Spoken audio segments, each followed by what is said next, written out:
Hürmetli delegatlар һәм кунаклар, birazdan başlana forumumuz kısa telefonlarınızı sündürüp koyuğunuzu sorarız.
Татарстан Республикасы Reisi Rüstem Nurgaliyoğlu Minnehanov.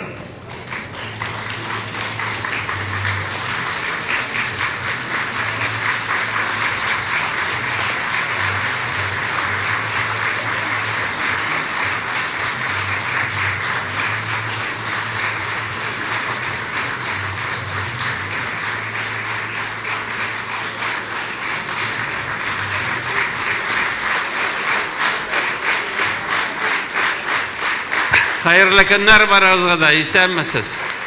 İşte başlayımız, oturunuz.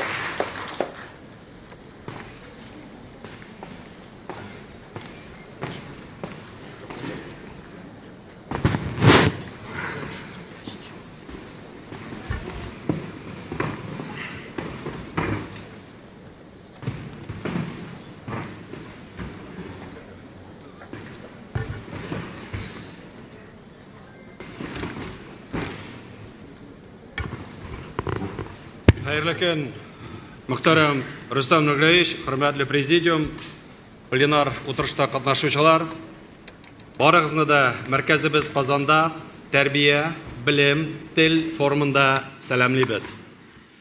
Безнең отырышта Татарстан Республикасы Reisi Rüstem Nurгалиевич Minnehanov катнаша.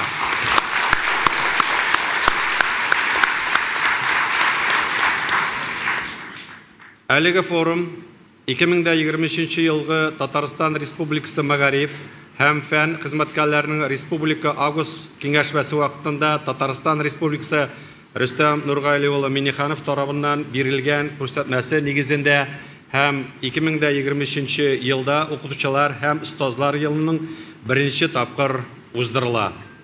Форум Бөтендөнья Татар Конгрессы Татарстан Республикасы Мәгариф һәм министрлыгы белән яңа оешма туган Татар теле һәм әдәбияты укытучылары ассоциациясе белән берлектә уза.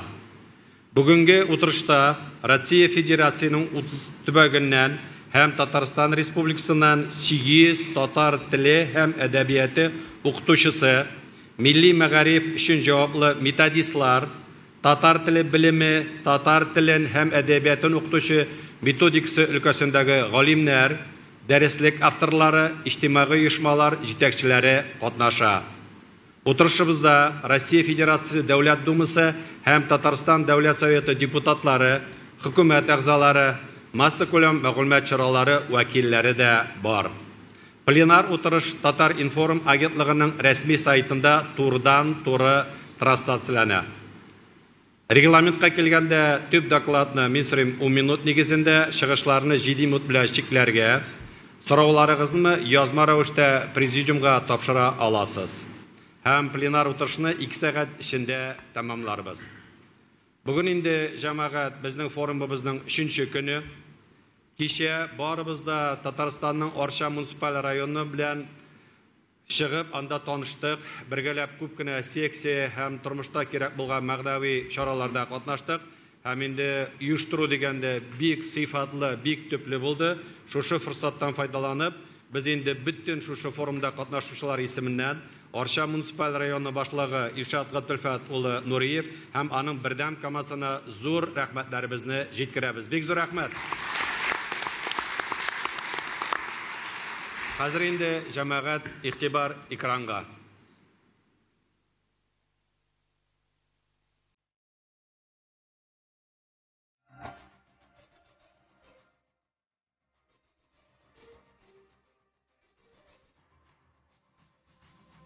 Biz Kazan'da vatanını sağınıp geldik.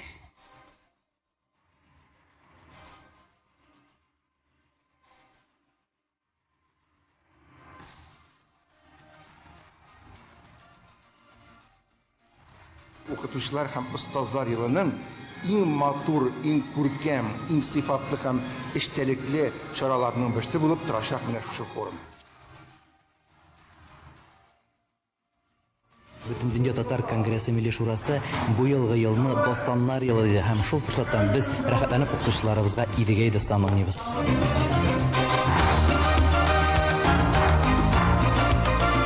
Biz үзебезнең яктан бик күп кешене тәрбиягә бирергә тырышабыз.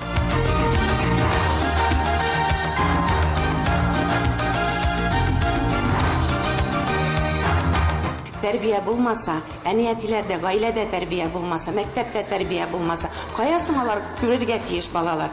Тәрбия беренче урында. Бездә үз мәктәбебездә дә тәрбияне куябыз беренче урында.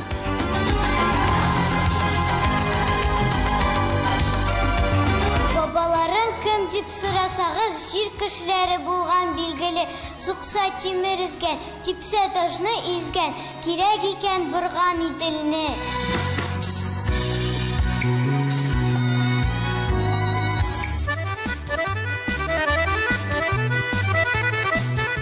Татар теле дигәндә безгә аңларга кирәк.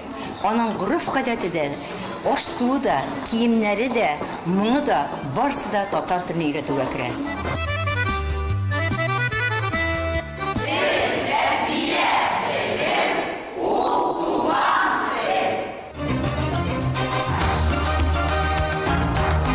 Беренче туган тел форумын киләчәктә без киңрәк караячакбыз һәм ул булачак тәрбия, белем, тел.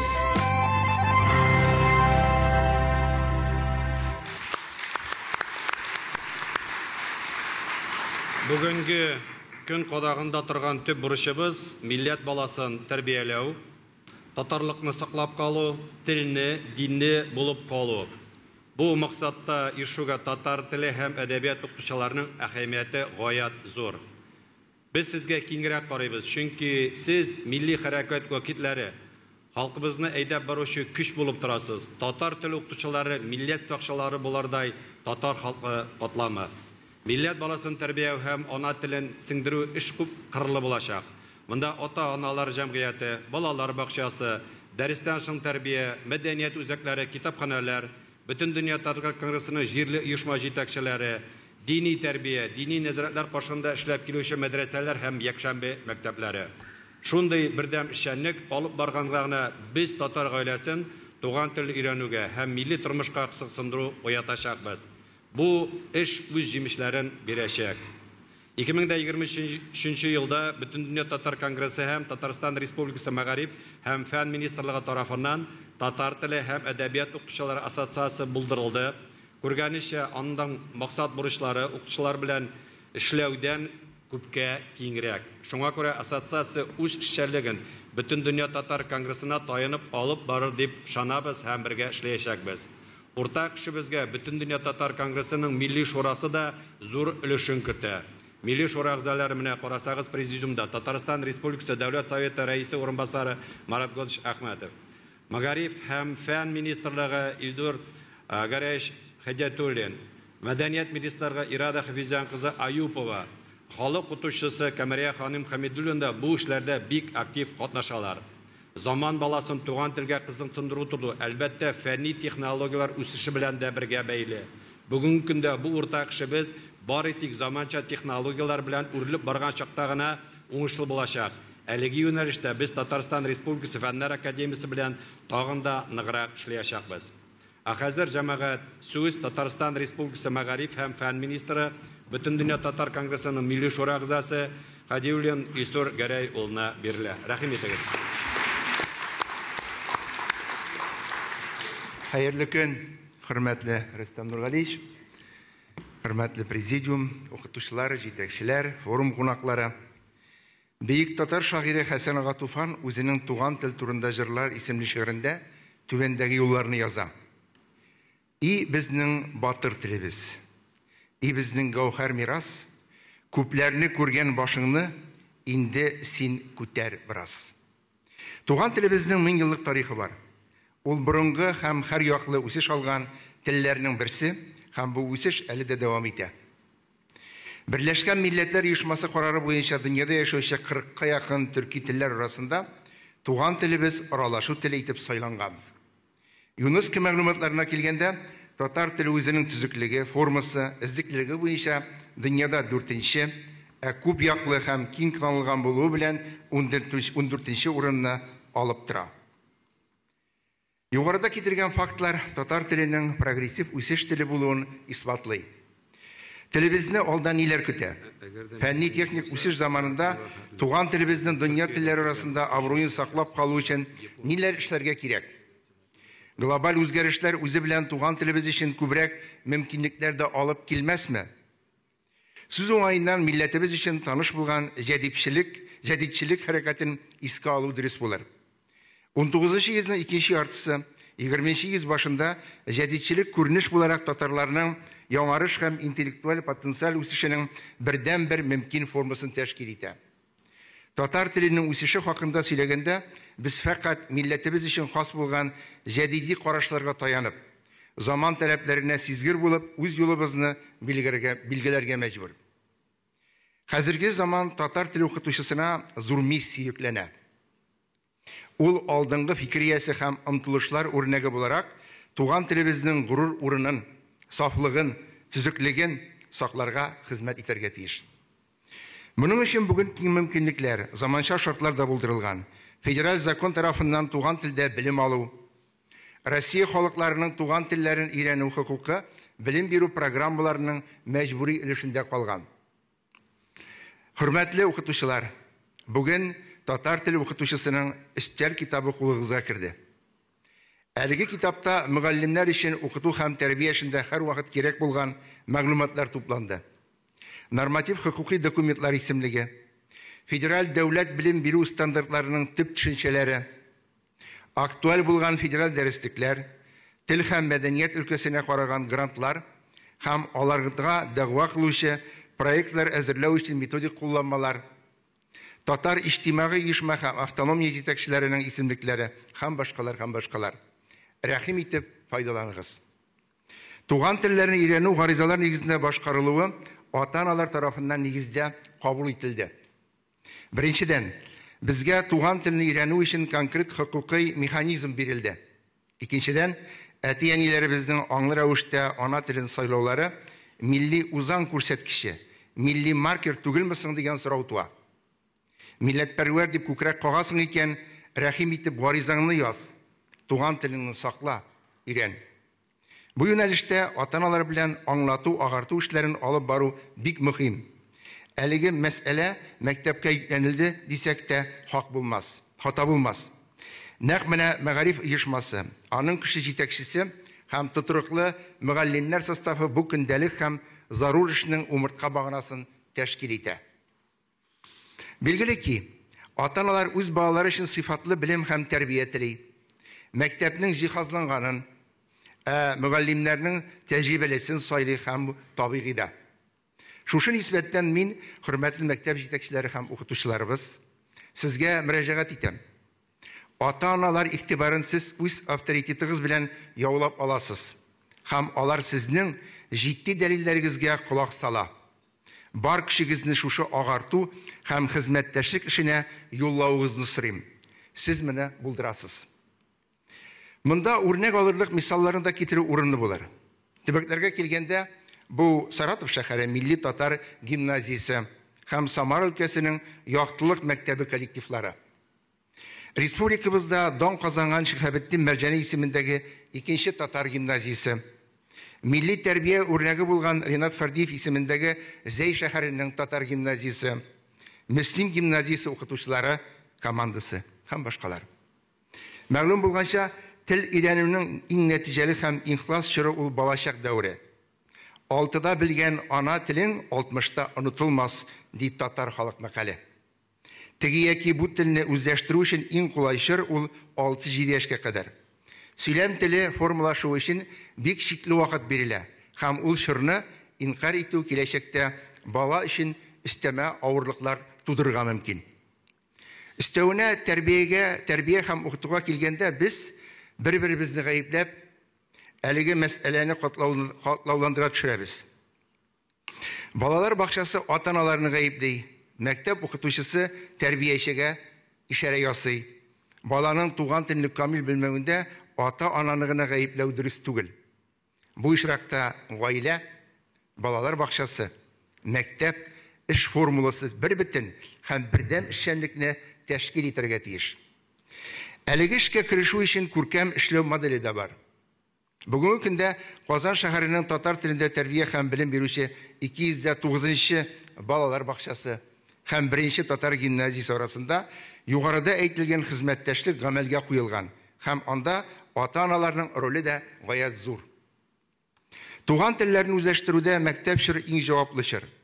Әлеге дәврдә тирәнтен белем бирү белән беррәттән сез укучыларыбызда телгә карата мәхәббәт хисе тәрбиялисез. Әмма бу сүзләр артында укучыда ихлас мотивация уяту мәсьәләсе аерым игътибарга лаек. Кайбер ата-аналар, алар артыннан балалары да туган телнең ни өчен тормышта кирәклеге хакында сораулар бирәләр. Әлбәттә, залда утыручы һәр мөгаллим бу сорауга җавапны белә. Әмма яшь буын ата-аналар ата-бабаларыбыздан килгән әманәтне үтәү кирәклеген аңлап бетерми.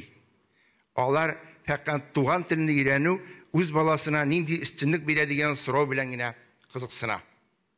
Дөрестән дә, туган телне белүнең төп өстенлекләре нидән гыйбарәт? Бу сорауга җавапны бүген фәнни ясылыкта эзләү отышлы күренә. Шул максаттан министрлык белән Югары икътисад мәктәбенең тел һәм баш мие үзәге арасында килешү төзелде. Үзәкнең фәнни эзләнүләре һәм аның нәтиҗәләре туган телләрне өйрәнү мәсьәләсенә яңача караш формалаштыра. Галимнәрнең тикшерүләренә караганда 2 яки 2дән артык телне белгән кешеләрнең баш миендәге нейрон бәйләнешләр тотрыклы һәм көчле була. Өстәвенә, билингвалларда деменция һәм афазия кебек чирләр сирәк очрый. Табигый рәвештә бер телдән икенче телгә күчү фикерләү дәрәҗәсендә яңа баскычка күтәрә. Ата-аналарны туган телне өйрәнүгә үгетләгәндә бу яхшы дәлил түгелмени соң? Күп теллелек мөхитендә яшәүче татар кешесенә тумыштан татар һәм рус телләрен камил дәрәҗәдә үзләштерү өчен барлык шартлар бар. Тик ул бәхетне без аңлап бетермибез ахыра. Халык авыз иҗатында татарга тылмаш кирәкми дигән әйтем бар. Ягъни татар кешесе элек-электән дәүләт хезмәте системасында мөһим функция башкарган.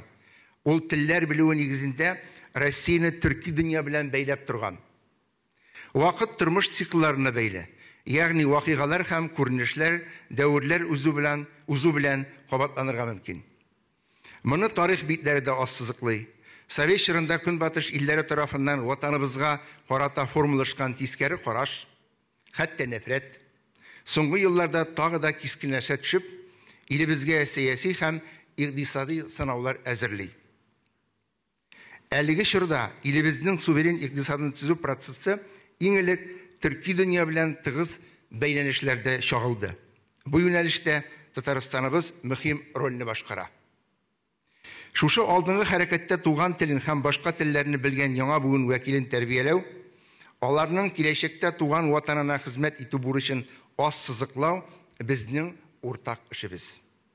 Без үз чиратында укыту һәм тәрбия эшенә татар халкының бай тарихына, аның данлыклы шәхесләрен өйрәнүгә аеруча игътибар бирүне сорый. Югарыда әйтелгән татар теле укытучысының өстәл китабында әлеге мәсьәлә махсус материалда чагылыш тапты. Мәсәлән, Татарстан Фәннәр академиясының энциклопедия һәм төбәкне өйрәнү институты тарафыннан әзерләнгән 100 шәхес турында мәгълүмат онлайн энциклопедия порталы. Бүген татар теленең цифрлы мөхиткә актив интеграциясе күзәтелә. Прогрессив үсеш теле буларак татар теле мобиль кушымталарда, смартфоннарның милли клавиатураларында, электрон сүзлекләрдә, тәрҗемә сервисларында, сөйләм анализаторларында, хәтта нейрошелтәрдә дә тәкъдим ителгән. Югарыда санап үткән заманча проектларны яшь буын вәкилләре тиз отып ала, үзләштерә һәм үзара популярлаштыра. Әлеге өлкәдә Татарстан Республикасы Фәннәр академиясының гамәли семиотика институты проектларын билгеләү үтү зарур. Институтның фәнни хезмәткәрләре тарафыннан Татсофт тәрҗемә сервисын камилләштерү буенча системалы эш дәвам итә. Әлеге сервис күп кенә дәүләт органнары тарафыннан татар теленә тәрҗемә итү һәм документация эшен алып баруда актив кулланыла. Татар теле укытучысына заманча мөмкинлекләр дигәндә без фақат шундый проектларны үстерергә тиеш. Хөрмәтле хезмәттәшләр, без барыбыз да матур һәм иститкеч моңлы татар телендә сөйләшәбез. Ана телебезнең әһәңлелеге һәр баланың күңеленә үтеп кереп, аның иң нечкә күңел кылларын тибрәтерлек итеп яңгырый. Ул төзек һәм кагыйдәләргә бай булган телебезгә карата укучыда ихлас мәхәббәт хисе уята. Бүген ана телебезнең киләчәге кулга-кул тотынышып, кылган бердәм хезмәтебездән тора. Чыгышымны йомгаклап, танылган язучы һәм прозаик Мөдәррис Әгъләмовның «Аздан тора» дигән шигъри юллар белән тәмамлыйсым килә. Көчтән тора дәвам, көчтән тора. Үткән белән бүген җитәкләшеп, бара торган үзгәрештән тора. Дәвам эштән тора. Игътибарыгыз өчен рәхмәт.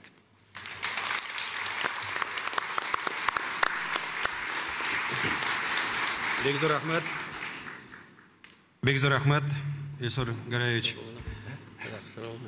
Хөрмәтле пленар утырышта катнашучылар, сүзне Татарстан Республикасы рәисе Рөстәм Нургали улы Миниханов ала.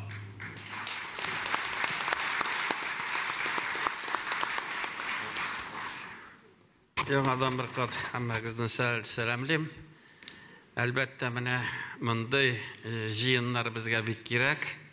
Менә күргәзмәне караганнан соң күңелдә ниндидер тынычлык һәм безнең яхшы киләчәгебез бар икәнне күрдек. Менә кыска арада республикада, Россия күләмендә, менә бу конгресс, менә бу комиссия зур министрлыкны әйтеп киткәндә күп кенә эшләр эшләнә һәм аның нәтиҗәсе бар. Шуңа күрә шушы юнәлештә безгә киләчәктә дә барырга кирәк, бергә булырга кирәк. Безнең телебез безгә кирәк. Анда кемгәдер кирәк дип уйлыйсы юк. Менә үзебездән башларга кирәк. Гаилә, балалар бакчасы, мәктәп. Аманда укытучының роле бик зур. Укытучысыз булмый. Шуңа күрә шушындай форманы таптык. Бу форманы киләчәктә дә алып барачакбыз. Һәм шушы башланган эшләрне киләчәктә дә дәвам итәчәкбез. Шуңа күрә һәммәгезгә дә исәнлек, саулык, үзегезне саклagыз. Үзебезнең милләтебез өчен көч куеп, татар милләтен бөтен дөньяда белергә тиешләр. Шуңа күрә менә сездән бу эш бик зур өлешегезне сизәбез һәм сезгә зур рәхмәтләребезне әйтәсебез килә. Бик зур рәхмәт сезгә. Бик зур рәхмәт. Һәм бүләкләр бар. Бик зур рәхмәт Рөстәм Нургаевич. Хәзер сездән Татарстан Республикасы дәүләт бүләкләрен тапшыруны сорыйбыз. Татарстан Республикасы рәисе указы нигезендә мәгариф өлкәсендә күп еллык нәтиҗәле хезмәтләре һәм туган телне саклауга һәм үстерүгә зур өлеш кертүләре өчен Татарстан Республикасының фидакар хезмәт өчен медале белән бүләкләнделәр. Казан шәһәре муниципаль берәмлеге башкарма комитеты мәгариф идарәсенең баш белгече Баһавиева Рәйхана Әмин кызы.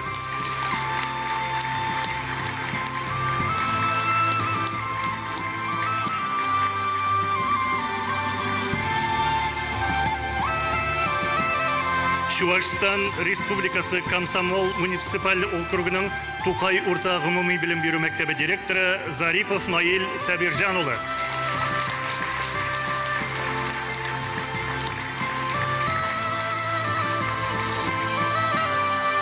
Казан шәһәре муниципаль берәмлеге башкарма комитеты мәгариф идарәсенең милли мәгариф буенча методисты Зиннатуллин Раиф Кәримулла улы.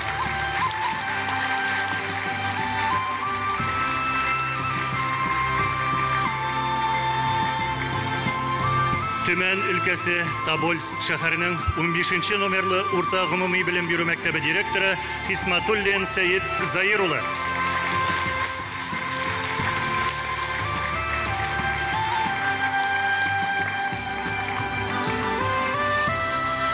Мәгариф өлкәсендәге казанышлары һәм күп еллык намуслы хезмәтләре өчен Татарстан Республикасының атказанган укытучысы дигән мактаулы исем бирелде. Казан шәһәре Авиа төзелеш районының аерым фәннәр тирәнтен өйрәнелә торган 54-нче номерлы урта гомуми белем бирү мәктәбе татар теле һәм әдәбияты укытучысы Әскәрова Рәйсә Рәис кызына.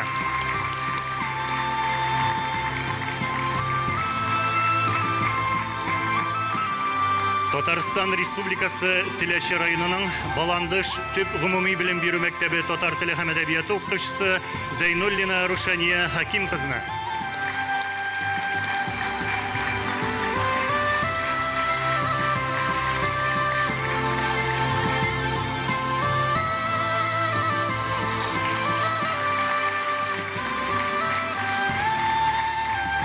Татарстан Республикасы Балтач районының Бақый Зиятдинов исемендәге Карадуган гимназиясы директоры Зарипова Гөлсинә Фаил кызына.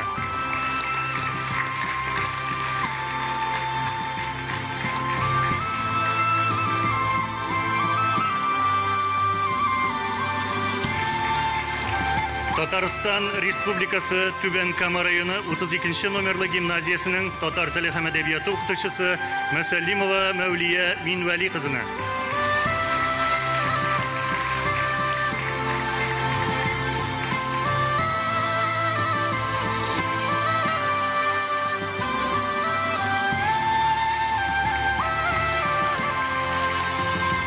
Чувашстан Республикасы Батыр муниципаль округының 1-нче номерлы Шыгырдан урта гомуми белем бирү мәктәбе татар теле һәм әдәбияты укытучысы Мтиева Зәкия Шәйхулла кызына.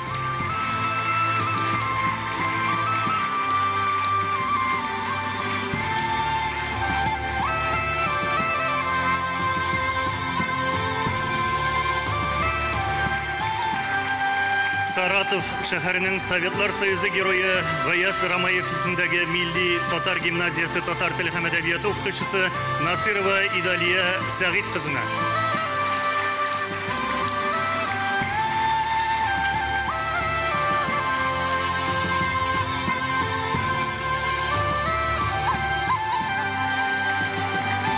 Казан шәһәре Яңа Савин районының 170-нче номерлы күп профильле лицейы туган тел һәм әдәбияты укытучысы Фәйзуллина Равия Әгъзәм кызына.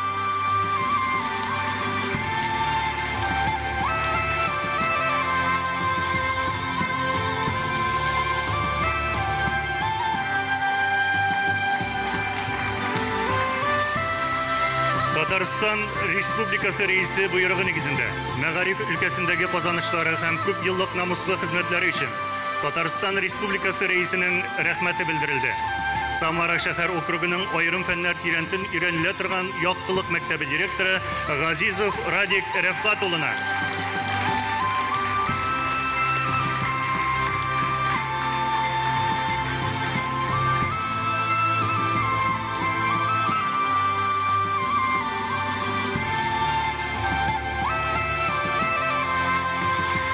Түбән Новгород өлкәсенең Пилне районы Сафаҗай урта мәктәбе татар теле һәм әдәбияты укытучысы Сираҗетдинова Сара Абдулхай кызына.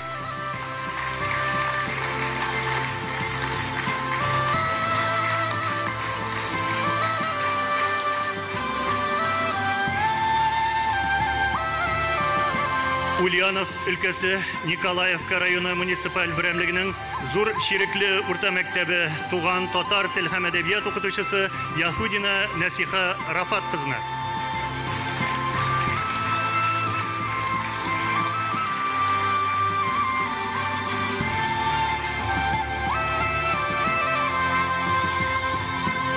Бүләкләр тапшырылды.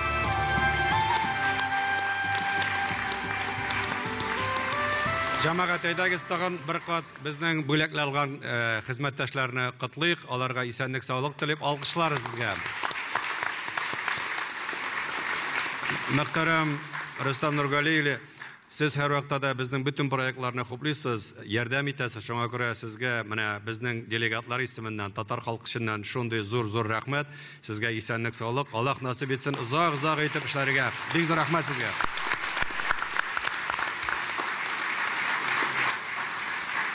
Хәзер җәмәгать чыгышларга күчәбез. Сүз Төмән шәһәре 52-нче гомуми урта белем бирү мәктәбенең татар теле һәм әдәбият укытучысы, филология фәннәре кандидаты, иң яхшы татар теле һәм әдәбият укытучысы, Бөтен Россия конкурсы җиңүчесе Халида Халидулла кызы Кирамовага бирелә. Рәхим итегез. Хәерле көн, хөрмәтле Рөстәм Нургалиевич, коллегаларым. Гомерем буе әниемнең җан җылысын, кайгыртуын тоеп яшим. Үземне укырга да, сөйләргә дә әнием өйрәтте. Авыл мәктәбендә башлангыч сыйныфларда белем бирде. Белгечлеге буенча ул татар теле һәм әдәбияты әтием мәктәп директоры булды. Шуңа да үземне белем йортында үскән бала буларак хис итәм. Мәктәп тормышы минем каныма сиңгән. Мөгаллимнәрнең күз карашлары, киләчәктә син дә балалар укытырсың дигән матур сүзләре күңелемә нур булып кирип сеңде. Кайберәүләр киләчәктә кем булырмын икән, нинди һөнәр сайларга икән дип икеләнеп торалар. Миңа укытучы булып китер өчен мәктәпнең йогынтысы, әниемнең үрнәге дә җитте. Ә минем үрнәк аша бүгенге көндә малаем һәм кызым үзем эшләгән татар мәктәбендә укыталар. Үзем исә 22-нче елымны Төмән шәһәренең 52-нче урта мәктәбендә балаларга туган татар телен укытам. Әлеге мәктәп Төмән шәһәрендә бердән-бер этномәдәни мәктәп бу. Өлкә буенча исәпләсәк, аларның саны 50-дән артып китә. Шушы мәктәпләрдә элегелектән күренекле, талантлы, югары белемле татар теле һәм әдәбияты укытучылары эшли. Алар арасында филология фәннәре кандидатлары, Рәсәй Федерациясы һәм Татарстан Республикасының атказанган укытучылары. Өлкәбездә хезмәт иткән туган тел укытучылары югары белемне Казан Федераль университеты, Тубыл дәүләт педагогик институты һәм Төмән дәүләт университетында алганнар. Без, булачак туган тел укытучылары, остазларыбыз Диләрә Тумашева, Флора Сафиуллина, Мирфатых Закиевның фундаменталь эшләренә таянып, төпле гыйлем алып чыктык. Татар теле һәм татар әдәбияты дәресләрендә Казан нәшриятларында бастырылган федераль исемлеккә кергән дәреслекләр белән кулланабыз. Бу дәреслекләр белән тәэмин итү өчен Бөтен дөнья татар конгрессы һәм Татарстан Республикасы Мәгариф һәм фән министрлыгы безгә ярдәм итеп тора. Безнең мәктәптә барлыгы 1870 укучы. Балаларда Бөек Тукай, герой шагыйрь Җәлил сөйләшкән татар теле белән кызыксыну көчле. Шәһәр мөхитендә русча аралашып үсүче балалар белән эшләүче укытучы буларак, мин әдәби туган татар телебезгә кызыксыну уятырга тырышам. Элек без укучыга белем бирсәк, шул җиткән дип карый идек. Хәзер иң мөһиме, яшьләргә белем бирү белән бер рәттән, алар белән бер сулышта, бер агымда, замана белән бергә атлау. Туган телне саклау аның кулланышын арттыру максатыннан өлкәбездә зур эшләр алып барыла. Ел сайын мәдәниятләр диалогы фәнни-практик конференция кысаларында укытучылар өчен иң яхшы татар теле һәм татар әдәбияты укытучысы, мәктәпләр өчен иң яхшы этно-мәдәни мәктәп, укучылар өчен тәрҗемәчеләр бәйгеләре оештырабыз. Татарча диктант, Жәлил укулары, игълан иткән Бөтен дөнья татар конгрессы чараларында катнашабыз. Бөтен дөнья татар конгрессы Татарстан Республикасы Мәгариф һәм фән министрлыгы төбәкләрдә эшләүче татар теле укытучылары өчен барлык мөмкинлекләр дә булдыра. Методик вебинарлар, квалификация күтәрү курслары, урыннарга чыгып татар мәгарифе көннәре, семинарлар оештыра. Ел сайын Казанда уздырылган август конференциясында катнашабыз. Мондый чаралар безгә бик кирәк. Ул безгә татар теле укытучыларына көч, ышаныч бирә. Ә без үз чиратыбызда ышанычны аклау өчен бөтен мөмкинлекләрне дә кулланабыз. Март айында Казанда уздырылган иң яхшы татар теле һәм әдәбияты укытучысы Бөтен Россия һөнәри бәйгесендә мин беренче урынга лаек булдым. Һәм сентябрь айында Карачай-Черкес Республикасында туган тел һәм әдәбиятның иң яхшы укытучысы Бөтен Россия конкурсында илебезнең иң яхшы 15 педагогы исемлегенә кердем. Рәхмәт. Сәләтле балалар өчен татар теле һәм татар әдәбиятыннан өлкәбездә олимпиадалар үтә. Җиңүче укучыларыбыз ел сайын Бөтен дөнья татар конгрессы Татарстан Мәгариф һәм фән министрлыгы оештырган регионара, халыкара этапларында катнашалар һәм призлы урыннарга лаек булалар. Ә бу исә укучыларыбызга Татарстанда җәйге тел сменаларында бушлай катнашырга мөмкинлекләр бирә. Балалар өчен лагерьга путевка ул туган телне, әдәбиятны өйрәнергә мотивация булып тора. Әлбәттә, һәр төбәкнең үз шартлары. Ышанып әйтә алам. Регионнарда татар телен, әдәбиятын укыту, гомумән аны саклау, нигездә гомерен шушы эшкә багышлаган ана теле укытучыларыннан да тора. Безгә Татарстанның ярдәмен, кайгыртуын тою бик кирәк. Илебезнең төрле төбәкләрендә яшәсәк тә, без бергә һәм бердәм булып яшибез. Моның белән башка төбәкләрдән килгән укытучылар да килешә дип ышанып әйтә алам. Казанга, Татарстанга килү нинди чара булуына карамастан, безгә үзебезнең һөнәри вазифасының халкыбыз өчен кирәклеген тагын бер кат туйырга мөмкинлек бирә. Көч һәм өмет өсти. Хөрмәтле Рөстәм Нургалиевич, сезгә барлык төбәкләрдә эшләүче татар теле укытучылары исеменнән безгә булган игътибарыгыз өчен зур олы рәхмәтләребезне белдерәбез. Татарстанга Бөтен Россия туган тел форумында катнашу мөмкинлек бирү өчен тагын да зур рәхмәт. Игътибарыгыз өчен рәхмәт. Бик зур рәхмәт, Халида ханым, бик зур рәхмәт. Хәзер җәмәгать сүзне Төркия Республикасының филолог, татар теле буенча 9-нчы халыкара олимпиаданың гран-при иясе, Казан Федераль университеты аспиранты Гәмзә Нур Налмантка бирелә. Рәхим итегез.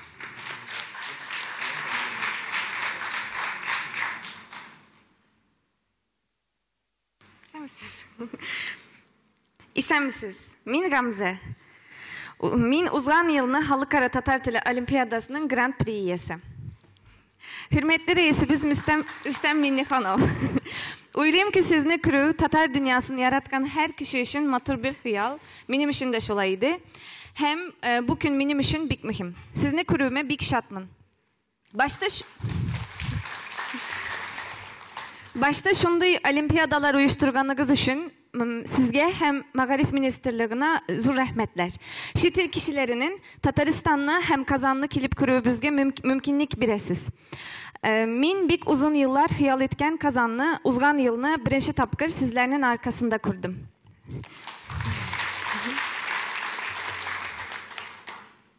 Min ayağımını baskan bu jir, bu kadirli matul şehir bik bay tarihke iyi. Bilem, hazır min Kazan Federal Üniversiteti'nin Resey Halıklarının Tili Kafedrasında aspirant. Üzüm in yaratkan, küzlerim kürgen in matur şehir. Kazan'da yeşim hem okuyum. Gün sayın Kul Şerif Meşit'in suyun bike manarasın kürem hem küzlerim beyrem ite. Minim en zor hıyalım şınga açtı. Allah'a şükür. Biraz üzüm tırında sizlerge eğiteyim. Min Türkiye'nin Bursa isimli şehrinde tuğup üstüm. Bursa Osmanlı Devleti'nin birinci başkalası. Eteğiniyim Türk. Lakin min bik kişkine şakta mektep vakitlerimde Türkiye halıklar turunda okuy başlagan idim. Hem min bu tillerini öğreneşek min bu halıklar bilen tanışaşak mın dip üzüme maksat kuygan idim. Min 13 yıl ilik Türkiye'de Tatar halık jırlarını tınlaganda anlamayıydım. Hatta niye anlamayayım dip yılıydım. Çünkü bu til, bu medeniyet birinci tapkır öğrene başlagan şağımdan birle minim işin bik mühim. Min bik uzak yıllar şulay yok jırlar tınlarga devam ettim. Uylayım ki bula yitip bu tilge kulağımla ezirlegenmin. Çünkü öğrene başlagaş minim üçün bik jinil buldu.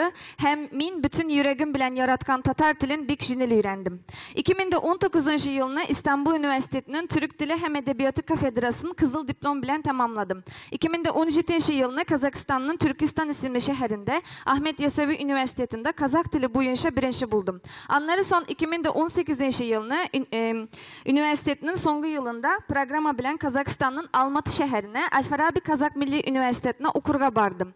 Anda Kazak dilin yakşılap öğrendim, Uygur Üzbek dillerin öğrendim. Üzbekistan'a hem Kırgızistan'a bardım. Lakin kay jirge barsam Tatarlar bilen tanışırga devam ettim. Kazakistan'da Tatar oğlu bar, Sabantoy uzduralar. Üzbekistan'da Çirçik şehrinde Kazan Tatarı birebi mini üyünde konak gitti, mina Tatar rızıkları pişirdi.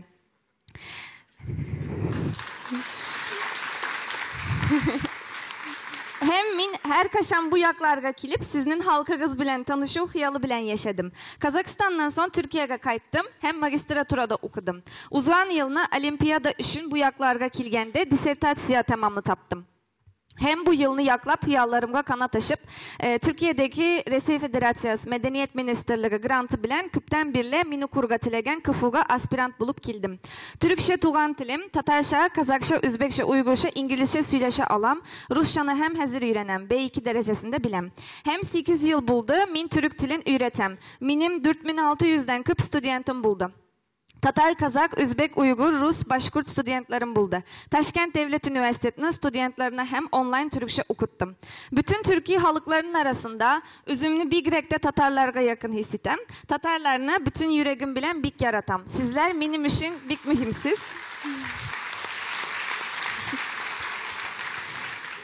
Hazır sizlerge Kazan turunda üzüm yazgan şiirimni okurga tileyim. Rüksat etseniz. Kanatlarından günler tügüle kuşlarının küs kilgende. Uzar şu günler, uzup gümürge jite. Eğer bir şehir alıngan bulsa bir tapkırı yürekke, unutup bulmuy ana gümürde. Ak bulutlardan nurlar sirpile kazanga, türlü türlü kuşlar jitip kile anda. İdilinin tavışı mine tamırımda toyula, sizem ul mini üzüne şakıra. Sandıgaşlar sayri, karlıgaşlar jırlı, sıyırşıklar uşa başlı idilge karı. Anlatalar mina onun maturluğun, bik yaratalar iken idil buyların. Saklı şu şehir ütkenlerinin sirlerin, anlata başlı mina ul hislerin, kiligiz birge tınlı kana, yaratıyık bütünü bizde kazanlı. Kimler yaşagan iken şu şehirde, deşti kıpşak Altınur'da hem Kazan hanlığı, kimler tağın barıp munlangan şul idilge, karap eytem anını gümür küzgüsüne. 922 yıldan başlap munda halık Müslüman, anları Altınur'da da İslamlı kabul etti, Berke Han, Ulu Muhammed Han Kazan hanlığını idare etti. 1552'de Tatar yazmış rüzgarda. Hazır Kazan'ın ortasında yaltırap dura Süyünbike manarası. Hambike bizden köz yaşı tügülanın üstüne tamşı tamşı. Yollayım minanda yaprak bulup sağışımını. Köz jilleri isip jitkire Kazan'a anı. Kul Şerif Meşti sizge selam bire. Abdullah Tukay Musa jilir kiligiz dipeyte. Tatarlar tilini de, tarihini de, ilini de saklıylar. Bitken yok, eli de eyteşek küpsüzü biz var. Ömrüm boyunca min yaşaganşa Tatar tili benim yüreğimde yaşayacak. Indi bu kadirli jir, bu il benim ikinci vatanım. Tınlağanlığınız için barığızga da bir zor rahmet.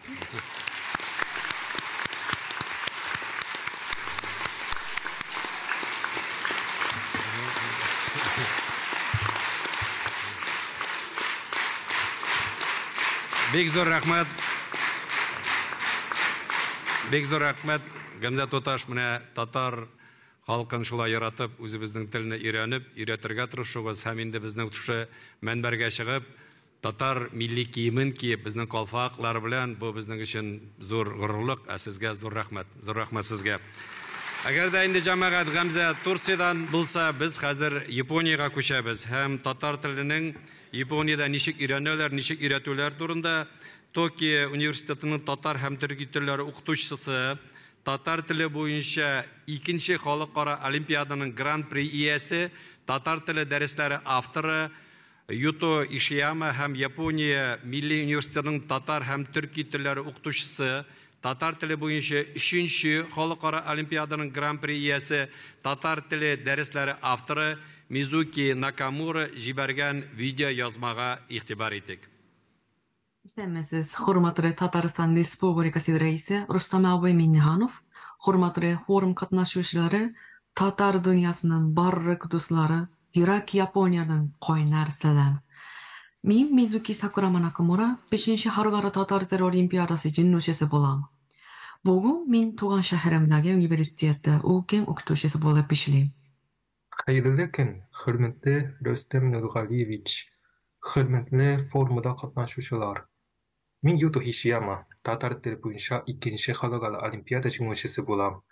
Bugungi kunda Yaponiya universitetlarida tatar ham boshqa turkiy tillar o'qituvchisi bo'lib ishlayman. O'zga yer oxirida biz yapon tilida tatar tilining darslariga bostirib chiqdik. U tarafda birinchi topkor yapon tilida yozilgan tatar tili darslariga. Mana bu darslik. Bu darslik 20 darsdan turib, ularning barasida dialog, leksika ham grammatik anglatma bilan birga bo'ladi. Dialog heroylari Qozonda o'quvchi yapon yigiti ham onun Qozon do'sti. Dialoglarda Qozondagi turmush uchun, ayrisha student turmushi uchun kerak bo'lgan leksika deyirdik. Ham bu darslik yaqincha 1200 top so'z yerinlarga taqdim etdi. Benim kurslarda indi 100'den artık kişi tatar tilini öğrengen. Bu semestrda 8 student tatar tilini öğrene. Qiziqsinishlar bor. Demak, darslikning keragi da shuga. Alga taba qiziqsinishlar ortami yo'qmi? Bu o'zimizdan tura. Darslikning shig'uvi hech shaksiz ularning ortuviga keltirar deb ishonamiz. Yaponiyada tatar tili ham madaniyatini populyarlashtirish uchun tatar madaniyati uzagan nashu tilagimiz bor edi. Lekin bu ishni boshqaruv qiyinlashdi. Hozir ne ishlayapmiz, shuni ishlarga tirishamiz. Biz alga tabada Yaponiyada tatar tilini populyarlashtirishga davom etamiz. Kelajakda sizni bilan xizmatdoshlik eta olurmiz deb umidlanib qolamiz. Sizga barig'izga da zo'r o'ngishlar tilaymiz. Biz buldiramiz.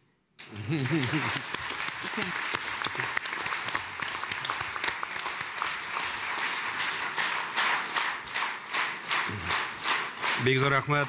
Менә бит җәмәгать, менә бу ике үрнәк, ничек бүтән милләт кешеләре татар телен яратып өйрәнәләр, үз милләтләре өчен татар теле китаплары чыгаралар.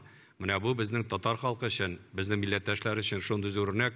Менә бу җыелып утырышулар, сөйләшүләр шуңа юнәлгән дә инде. Шуңа күрә Аллаһ насыйп итсен, алга да шулай барырга. Хәзер сүзне Казан шәһәре Яңа Савин районының татар телендә белем бирүче 13 гимназияның татар теле һәм әдәбият укытучысы, иң яхшы татар теле һәм әдәбият укытучысы бөтен Россия конкурсы җиңүче Алина Илсуркун Шәгәриевага бирә. Рәхим итегез.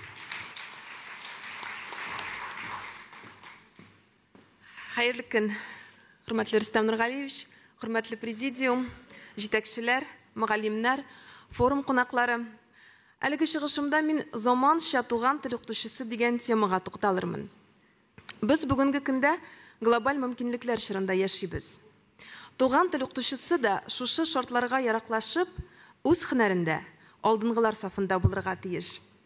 Заманча туган тел укытучысы образын тасвирлар өчен укытучы һөнәре белән бәйле сүзләр булытыннан җидесен аерып әйтәсем килә. Белем, һөнәр, шәхес, балалар, киләчәк, уңыш, оптимист сүзләрен. Әлеге ачкыч сүзләргә нигезләнеп, түбәндәге сыйфатларны айырып атар идем. Белемле һәм эрудицияле дигәндә, үз укыткан фәнеңне бик яхшы белү һәм бу өлкәдә белемеңне даими күтәрү белән бер рәттән грамоталы һәм эрудицияле булу да мөһим икәнен аңларга кирәк. Әгәр син үз фәнең буенча менә дигән дәрес үткәрдең икән, бу бик шәп. Ә шул укучылар белән тәнәфес вакытында берничә минут аларны кызыксындыра алырлык билгеле бер темага әңгәмә кыра алсаң, бу тагын да шәбрәк. Укытучының әлеге сыйфатын укучылар һәр вакыт якын итә, ә укытучыга исә бу сыйфат һәр укучы белән уртак тел табарга мөмкинлек бирә. Үз эшеңне бирелеп башкару, фидакар хезмәт итүне мин ярату сүзе белән түгел, тугры булу төшенчәсе белән атар идем. Үз эшенең фанаты булган укытучы мәктәпкә дәресләр үткәрү өчен генә килми. Ул һәр көнне биредә балалар белән бергә яши. Һәр вакыйганы үз күңеле аша үткәрә. Заман укучысын кызыксындырыр өчен күп кырлы шәхес була белү дә зарури. Укытучы бүген билем һәм тәрбия бирүче генә түгел. Ул оста психолог та, инновацион технологияләрне үз эшендә актив һәм эффектив куллана белүче белгеч тә, төрле рольләргә керә алган артист та, һәр эшкә үзенең иҗади якын килүе белән укучыларны үз эшкә рукландыручы шәхес тә булырга тиеш. Әлбәттә, укытучы образын балалардан башка күз алдына китереп булмый. Укытучы беренче чиратта балалар белән эшли, аларны укыта, өйрәтә. Ләкин бүгенге көндә укытучы балалар өчен бердән-бер белем чыганагы түгел. Укучылар да хәзер күпне белә. Алар белгәнне укытучы белмәсә, кызыксынмаса, замана белән бергә атламаса, ул алар өчен кызык түгел була башлый. Шуңа күрә укучылар белән бер дулкында булу мөһим. Заманча туган тел укытучысы киләчәккә йөз тотып эшли. Бүгенге дәресләр һәм дәрестән тыш чаралар укучыларда хәзерге заман социумында уңышлы яшәр өчен һәм киләчәк тормыш өчен кирәк булган күнекмәләр формалаштыруга юнәлтелгән булырга тиеш. Сер түгел, бүгенге көндә дә әле туган тел белән бәйле күп кенә чаралар, дәрес мул, сыйныф сәгатеме, еш кына милли киемнәр кию, калфак чигү, бишек яисә сондык күрсәтүгә кайтып кала. Әлбәттә, аларын да белү кирәк. Әмма безнең төп бурычыбыз укучыларда хәзерге тиз үзгәрүчән дөнья шартларында уңышлы яшәр һәм эшләр өчен актуаль булган сыйфат һәм күнекмәләр формалаштыру булырга тиеш. Шунысы да мөһим, туган тел укытучысы оптимист булса иде. Бүгенге көндә татар тел укытучысына җәмгыять тарафыннан таләпләр дә, игътибар да зур. Аеруча журналист халкы татар теле бетә, татар тел укытучысының дәрәҗәсе төшә, туган телне укытуда проблемалар бихисап дип яңгыратырга оста. Бу ниндидер пессимистик караш. Туган тел укытучысының абруе күп очракта безнең үзебездән тора һәм татар телен югары дәрәҗәдә укыту өчен бездә бөтен шартлар да бар. Монда мискенләнеп утырырга кирәкми. Булган мөмкинлекләрдән файдаланып, шартларга яраклашып, җиң сызганып эшләргә генә кирәк. Заман укытучысы уңышка омтылучан булырга тиеш. Бар тик максатчан, уңышка омтылучы, үзенең шәхси һәм һөнәри сыйфатларын һәрдаим камилләштерү яклы булган укытучы гына үз эшенең чын остасы, профессионал була ала. Шушы урында һөнәри бәйгеләрнең ролен ассызыклап үтәсем килә. Әйтеп кителгәнчә, мин быел иң яхшы туган тел һәм әдәбият укытучысы Бөтенрәсәй һөнәри бәйгесендә катнаштым. Укытучы өчен һөнәри бәйгеләрдә катнашуның әһәмияте нәрсәдә? Беренчедән, мондый бәйгеләр укытучыга үз эшенә, үз эшчәнлегенә анализ ясарга мөмкинлек бирә. Әзерлек барышында һәм конкурс вакытында үзеңнең йомшак якларыңны да, көчле якларыңны да күрәсең, аңлыйсың, нәтиҗә ясыйсың. Икенче яктан, һөнәри бәйге менә дигән тәҗрибә уртаклашу һәм тәҗрибә туплау мәйданы. Өченчедән, профессиональ конкурслар укытучының һәм шәхси һәм һөнәри сыйфатларына зур йогынты ясый. Конкурстан соң тормыш бармы дигән ярым шаяртулы сорауга мин булай дип җавап бирер идем. Әйе, тормыш бар.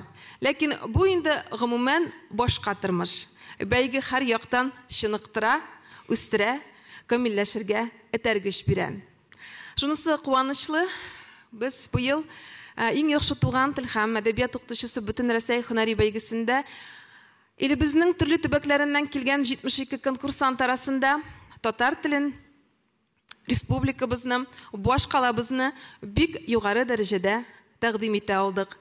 Шушы форсаттан файдаланып, әлеге бәйгедә катнашуда миңа бик зур ярдәм күрсәткәннәре өчен республикабыз рәисе Рөстәм Нургалиевичка, республикабызның мәгариф һәм фән министрлыгы командасына һәм шәхсән Хадиуллин Илсур Гараевичка, Казан шәһәре мәгариф идарәсенең профессиональ командасына, Татарстан Республикасы рәисе каршындагы туган телләрне саклау комиссиясенә һәм шәхсән Әхмәтов Мурат Готовичка олы рәхмәтемне белдерәм.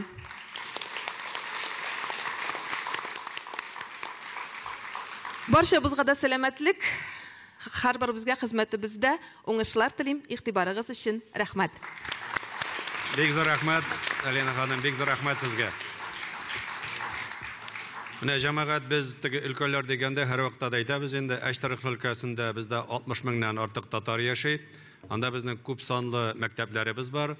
Но в то же время нам очень приятно, что в свое время 74-ю образовательную школу возглавила Надежда Викторовна Гоголева, совместный труд, и присвоили звание к школе имени Габдуллы Тукая. Мы здесь, поэтому приглашаем вас для выступления. И очень приятно, что в этом году во время Всероссийского сабантуя наш рейс Рустам Нургалиевич вручил Надежде Викторовне высокое звание «Заслуженный учитель Республики Татарстан». Рахмет.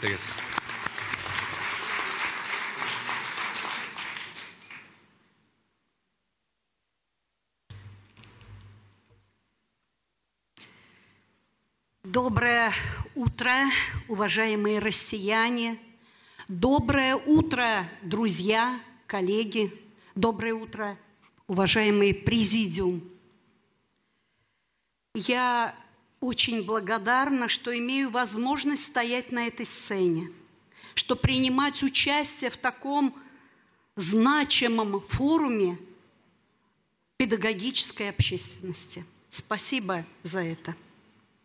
Уважаемый Рустам Нургалиевич, администрация школы имени Габдуллы Тукая выражает вам искреннюю признательность за плодотворное сотрудничество и благодарит вас за содействие в деле сохранения национальной культуры, традиций и родного языка татарского народа в нашем регионе.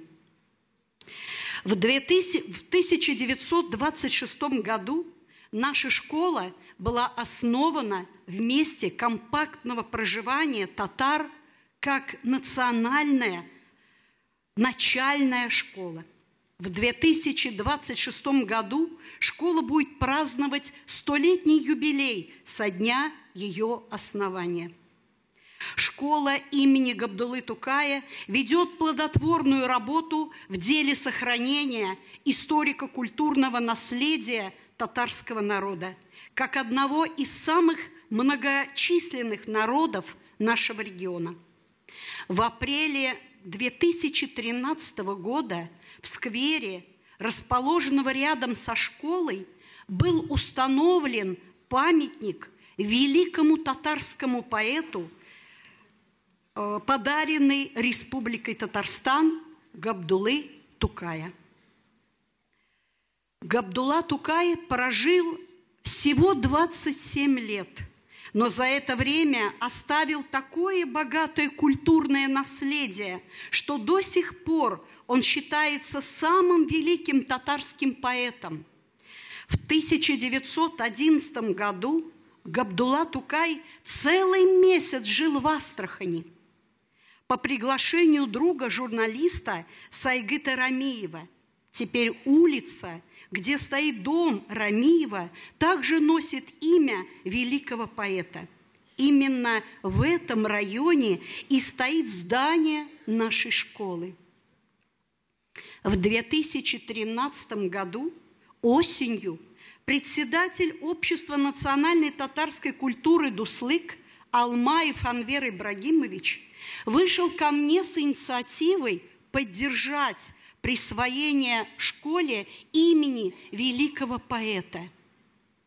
Какое было смятение в моей душе в тот период, Я должна была принять это решение самостоятельно, и в какой-то момент я осталась наедине с собой. Согласитесь, я могла сказать «нет». Я долго вглядывалась в глаза, в портрет Габдуллы Тукая, и в конце концов я произнесла: «Ну и что ты татарин?» И тогда данная инициатива была поддержана работниками и родителями обучающихся, администрацией школы. И с осени 2013 года, вот уже 10 лет, школа носит имя великого поэта Габдуллы Тукая. Наша школа уже много лет сотрудничает с обществом татарской национальной культуры «Дуслык» под руководством Алмаева Анвера Ибрагимовича. При поддержке «Дуслык» наши дети отдыхают, оздоравливаются, расширяют свой кругозор в лингвистических лагерях отдыха Республики Татарстан. Выпускники нашей школы обучаются в Казанском университете.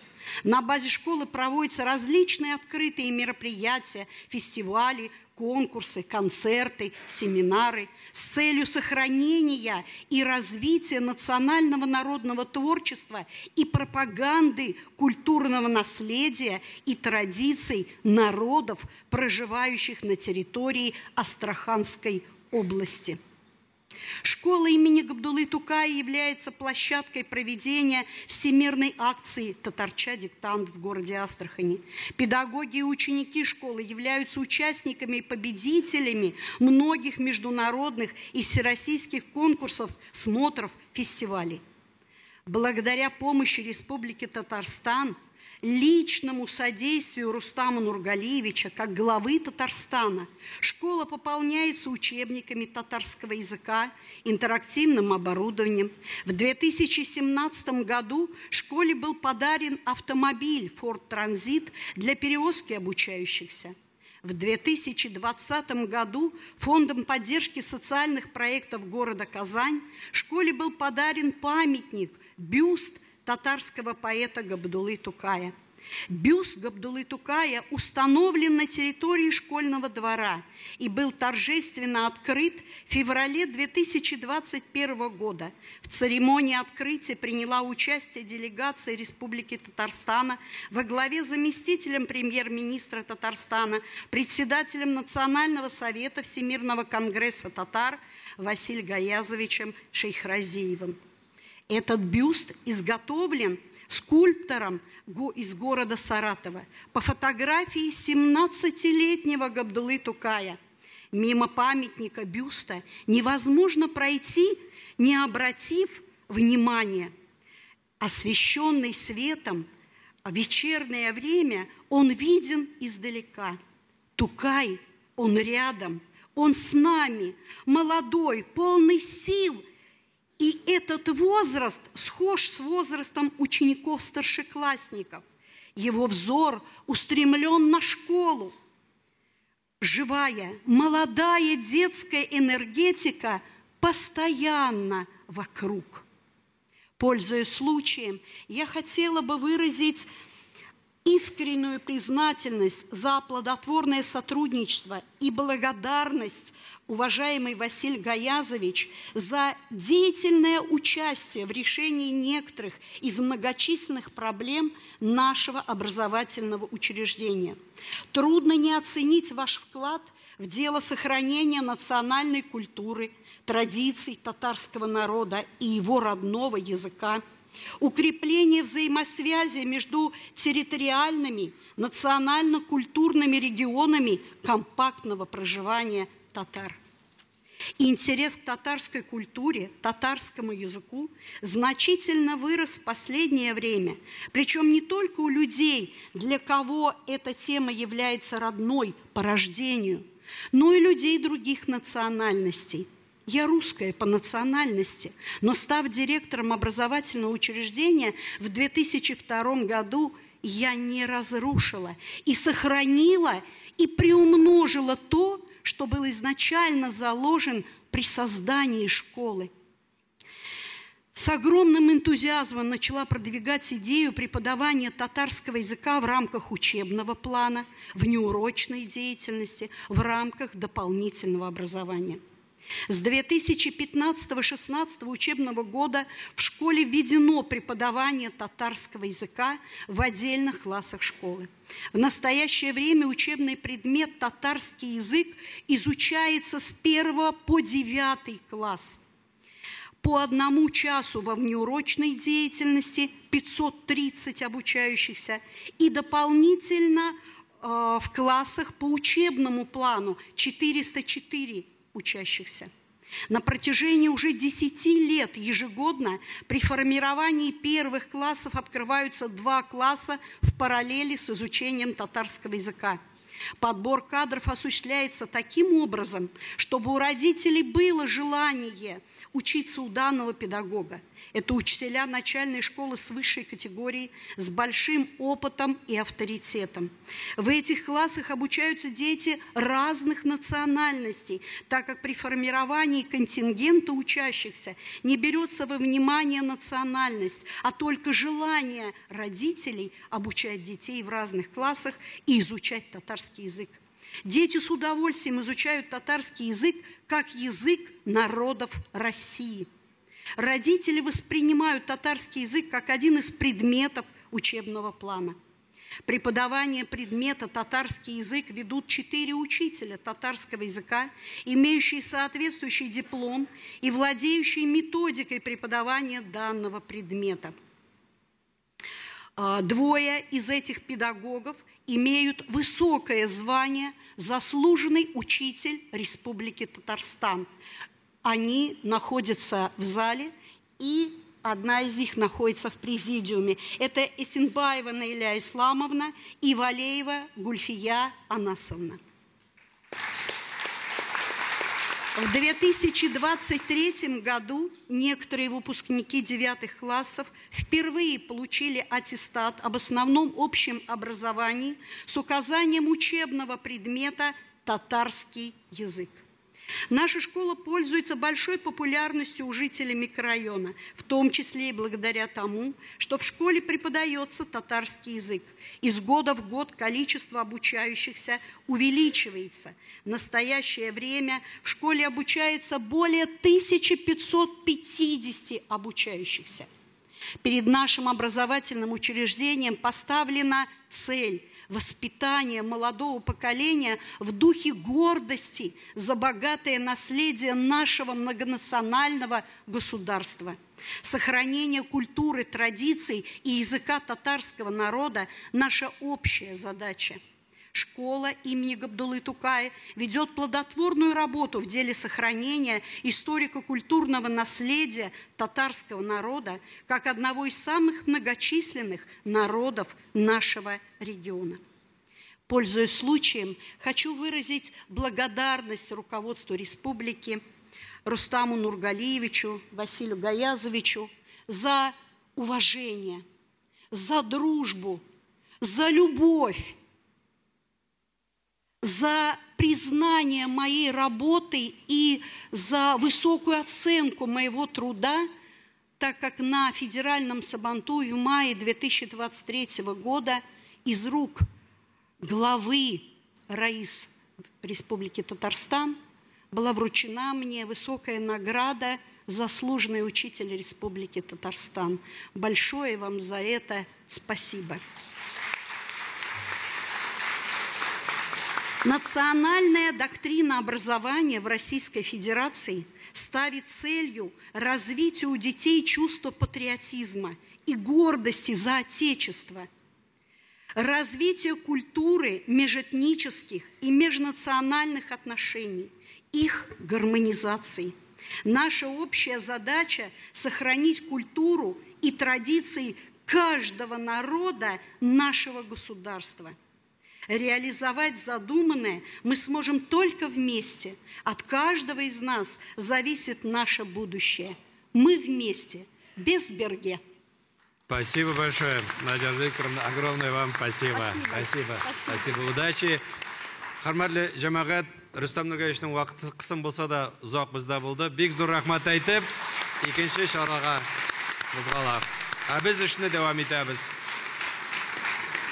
Hazır indi söz Уфа Фән Технология университеті Стәрлітамақ филиалының татар һәм чуваш филология кафедра мүдірі Илсур Салихжан ұлы Мансуровқа берілер. Рахим етіңіз.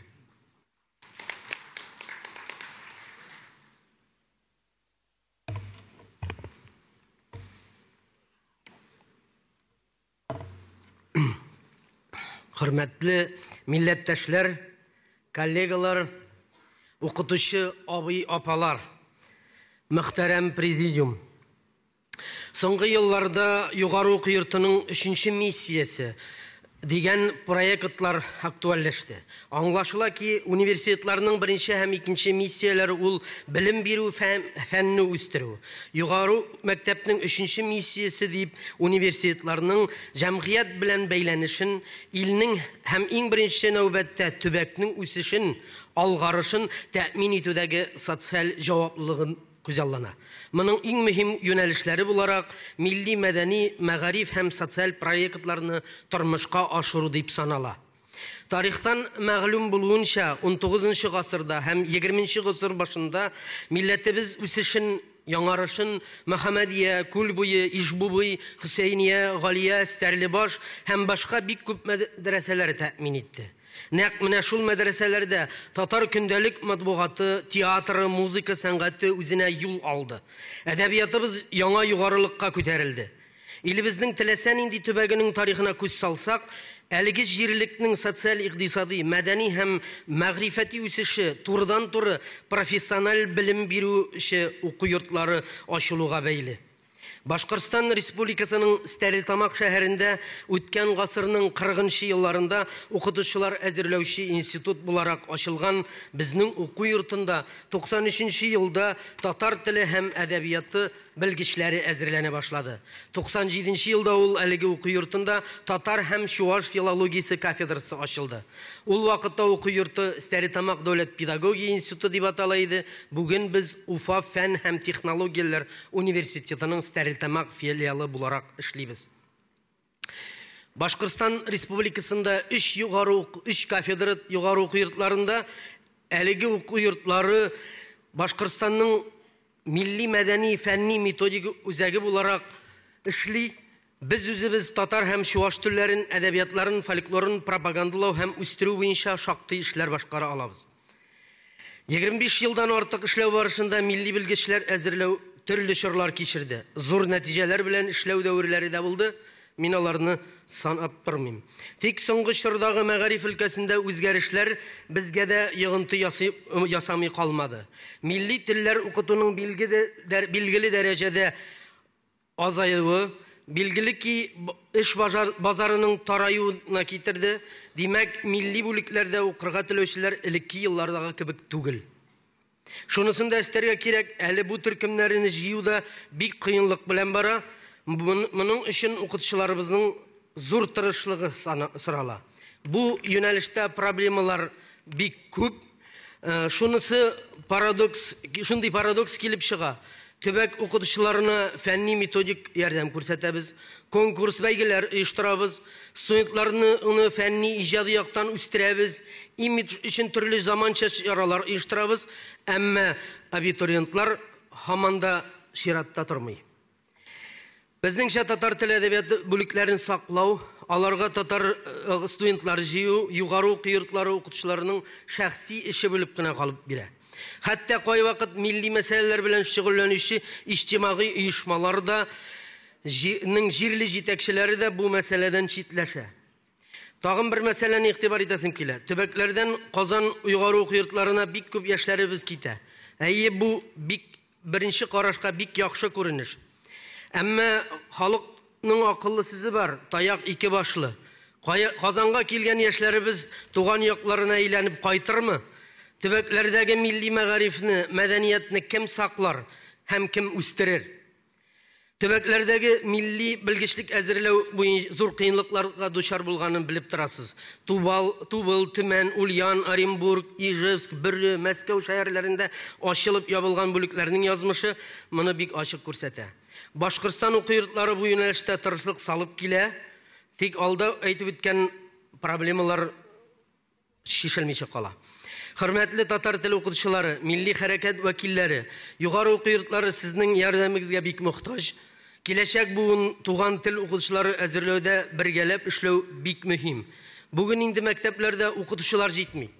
Ertege nişler biz?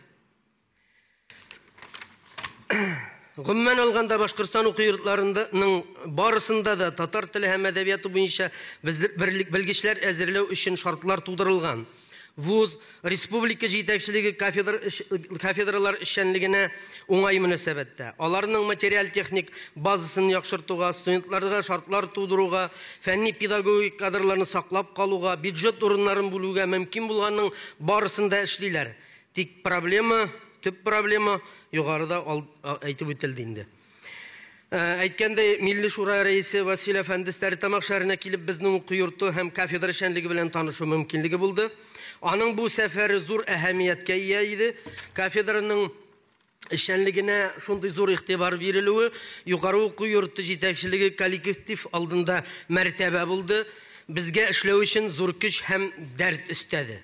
Fırsattan faydalanıp kafedraны daimi kitaplar bilen temin edip kelgen Galimjan İbrahim isimdagi Til, Edebiyat hem Sanat institutuna, bütün dünya Tatar Kongressina, fenni metodik yardım ko'rsatuvchi Qozon Federal Universiteti galimlerine, studentlar ansambline Tatar milli kiyimleri bulak etken Tatariston hükümetine, Magarif hem Fen Ministerliğine, ayrıca Milli Magarif İdaralığına zor rahmetlerimni jetkirem.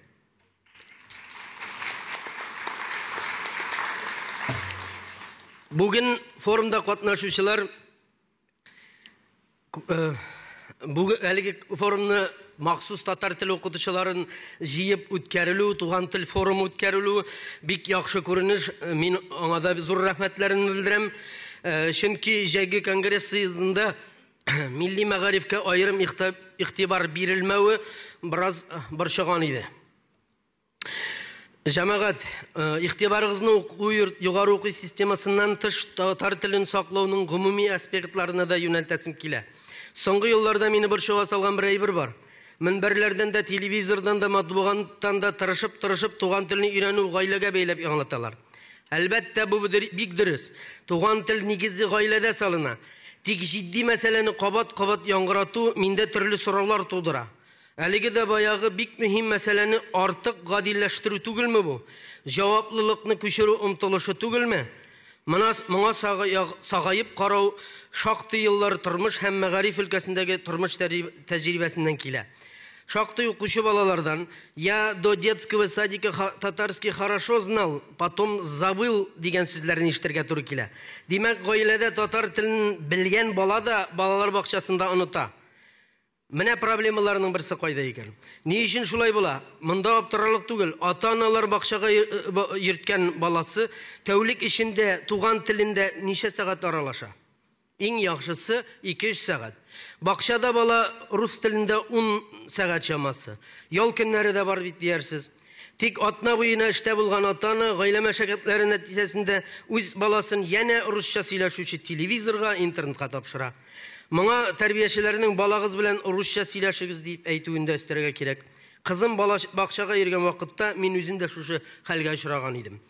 Yarar men tuğan til okutuşusu olarak meseleni anlayayım hem terbiyeçige tiyişli cevapını aytabildim. Başka hüneriyeleri. Menimçe alar terbiyeçini balağız bilen Tatarça aralaşuğuz Rus tiline ziyan sala degen sözüne mutlak ışanacak. Şunusunu da isterge gerek. Soңғы birneçe yılda avullarыбызda da tuğan tillerini yoğaltı barışı balalarыбыз arta barığı şüphege sala. Tağın bir paradoks. Barığız da zal karşısındağı көргәзмәні көргәнсіздер. Tatar tili okutu için bik köp kitaplar, kullanmalar, zamança işlengen, zavuklı, hemmeni hikmet balalarыбыз Rusça söyleşe. Demek haman nersenidir işlep jitkirmeybiz. Dürüst anlarga tırışıgız. Men gaileden cavaplılıkны alıp taşlarga jıyınmayım. Gailede bala eylene tireni tuğan tilinde anlay başlarga, balalar bakçasında hem mektepte ulanı kamilleştirge tiyiş. Hüneri bilimni de Tatar tilinde alsa, tağında yaxşırak. Başkaça bulurga mümkün tügül. Мәсәлә бик катлаулы. Исегезгә төшерәм. Инде 10 елдан артык училище, колледж, вузларда балалар бакчалары, башлангыч класслар өчен тәрбиячеләр, укытучылар әзерләүче милли бүлекләр юк дәрәҗәсендә. Федераль стандартларда, уку планнарындагы туган телдә, татар телендә дә дип аңларга кирәк. Белем һәм тәрбия бирүне шактый катлауландырган иде. Димәк, дөрес, соңгы елларда бу мәсьәләдә бераз алга китеш булды. Әмма ирешелгәннәрдә тукталу ярамый. Проблеманы хәл итүнең төрле юлларын эзләргә кирәк. Законнар, норматив хукукый нормалар рөхсәт иткән барлык юнәлешләрендә балаларга туган телебезне өйрәтүгә файдаланырга мөмкин.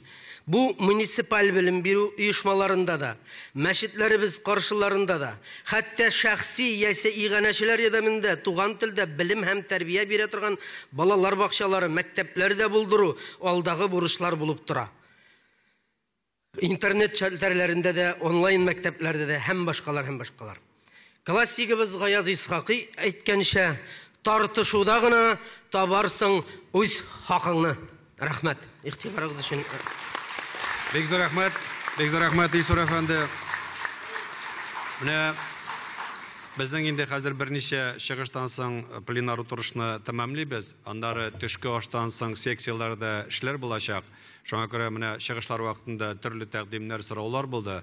Мин инде уйлыйм, шушы уртага салып сөйләшәсе сүзләр әле күп. Һәм без инде соңыннан резолюция кабул итәрбез. Менә һәрбер безнең үзебезнең булган теләкләрне һәм аларны тормышка ашыру мөмкинлекләрен шушында язып, без инде шушы стандартлар белән эшләрбез. Бик зур рәхмәт.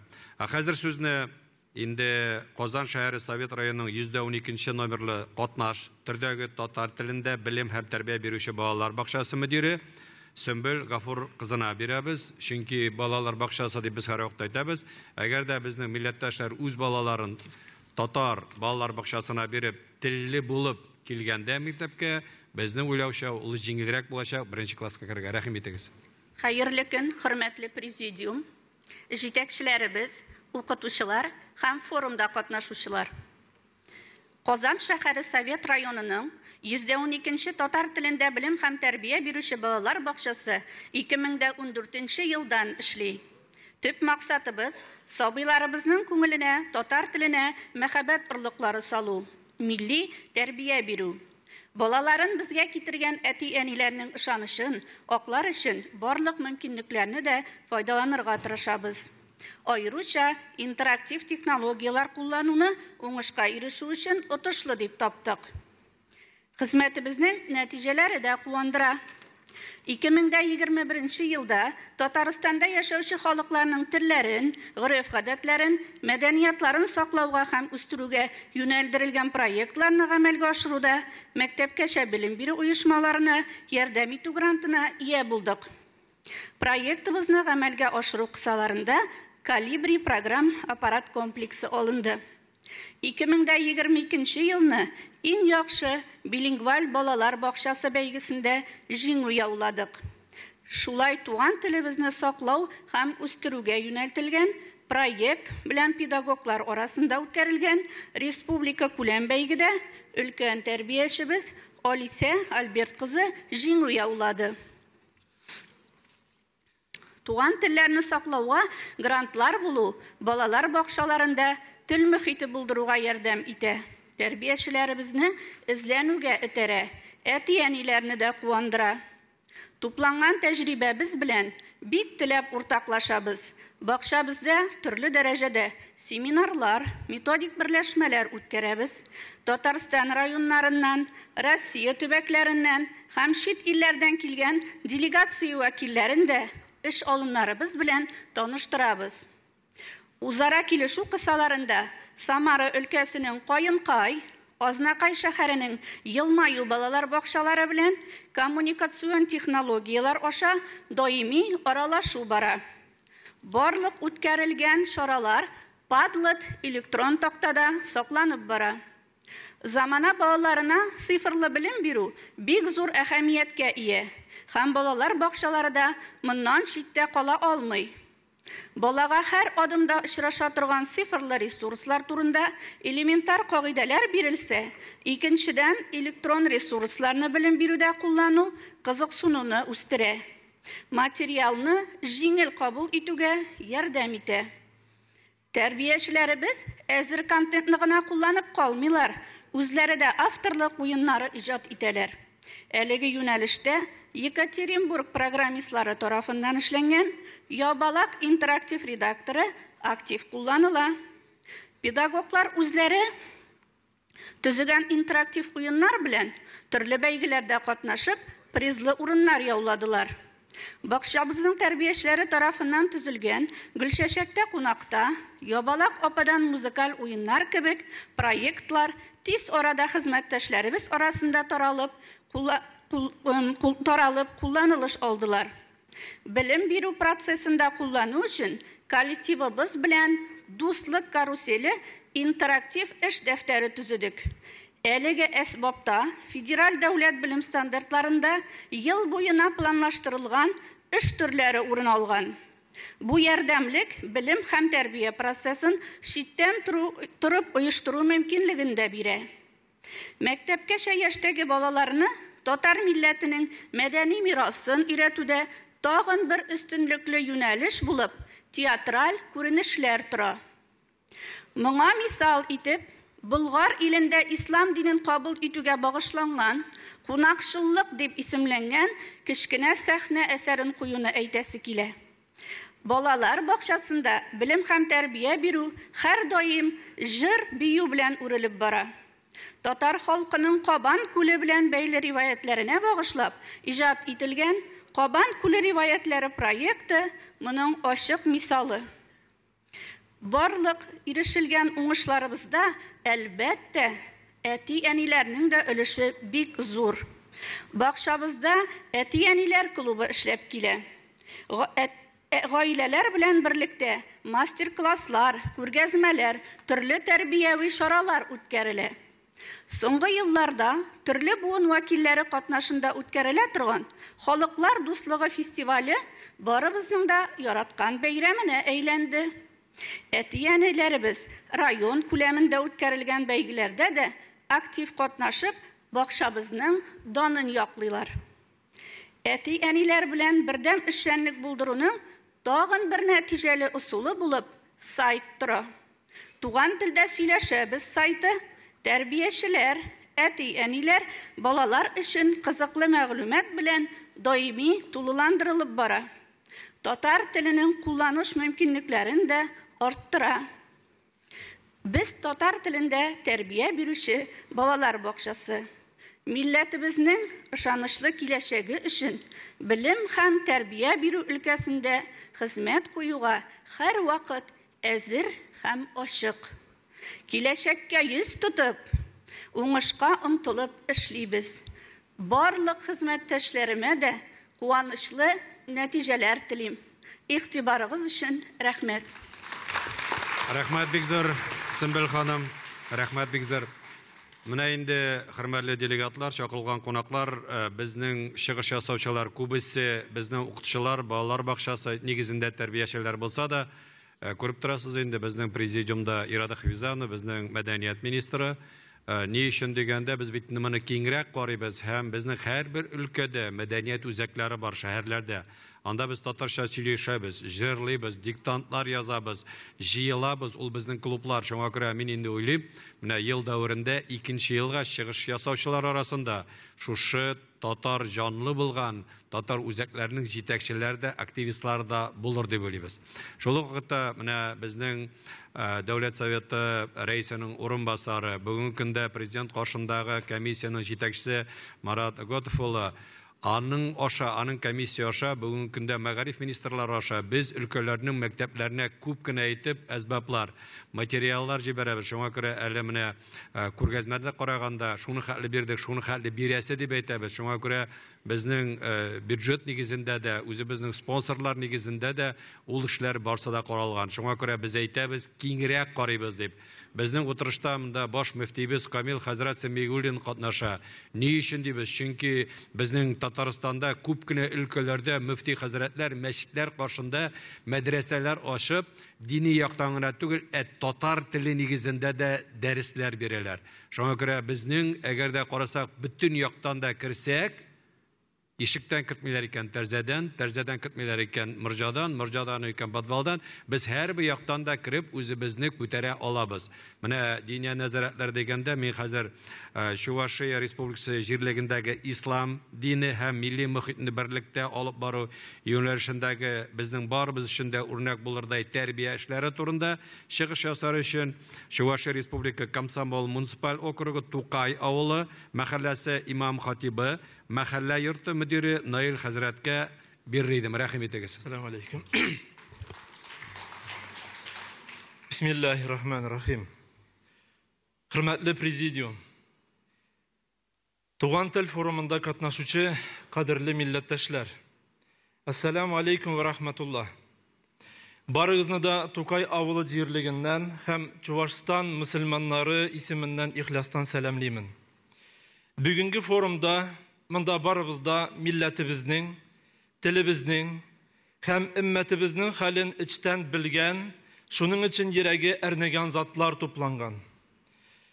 Чувашстандагы татарлар тормышы хакында күбегез белә. Аллага шөкер, начар түгел. Андый үрнәкләр күп төбәкләрдә бардыр. Чувашстанда исә милли тормыш һәм дин кулга-кул тотынышып бара. Мәсәлән, Тукай авылы. Исеме генә ни тора? Монда 1000 ярым халык яши. Барыбызда татарлар. Электән үк мәктәбебез эшләп бара. Татар теле һәм әдәбияты укытыла. Укучы балаларыбыз биредә гыйлем һәм тәрбия алалар. Үз гореф-гадәтләребезгә нигезләнгән татар тәрбиясе бирелә. Шуны да әйтә китәсе килә. Үткән елны, мәсәлән, безнең барыбызда беләбез, бу мәктәптә безнең балаларыбыз 5нче сыйныфка кадәр барлык дәресләрне дә татар телендә укытыла. Мәктәбебез директоры Наил Сабирҗан улы үткән елны укытучылар форумында аның турында, аның хакында уртаклашкан иде. Шулай ук яңа балалар бакчасы эшләп килә. Бу балалар бакчасы бинасы төзелгәнче авылның иҗтимагый киңәшмәсе, район һәм республика җитәкчелегенә авылда балалар бакчасы кирәклеге турында мөрәҗәгать белән чыккан иде. Һәм безне ишеттеләр. Балалар белән эшләргә 2 штатлык урын бүлеп бирделәр һәм балалар бакчасы мәчет каршысындагы бинада берничә ел хезмәт итте. Гомумән без милләт тәрбиясен һәм дин тәрбиясен сабый чактан ук сеңдерергә тырышабыз. Тәрбия ана сөтеннән бирелергә тиеш. Бездә хәтта дөнья күләм татарча диктант акцияләре, дыгалар кылынганнан соң туган телне җырлап башлыйбыз. Игътибар экранга.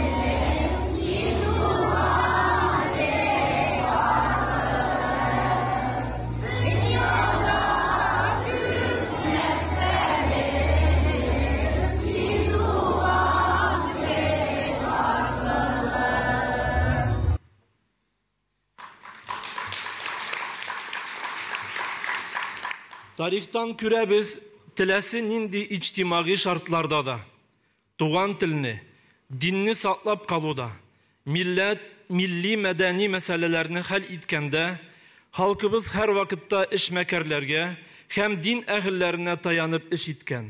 Без моны гел истә тотабыз. Дин эшлекләре буларак, дөньяви эшләрдән читтә калмыйбыз.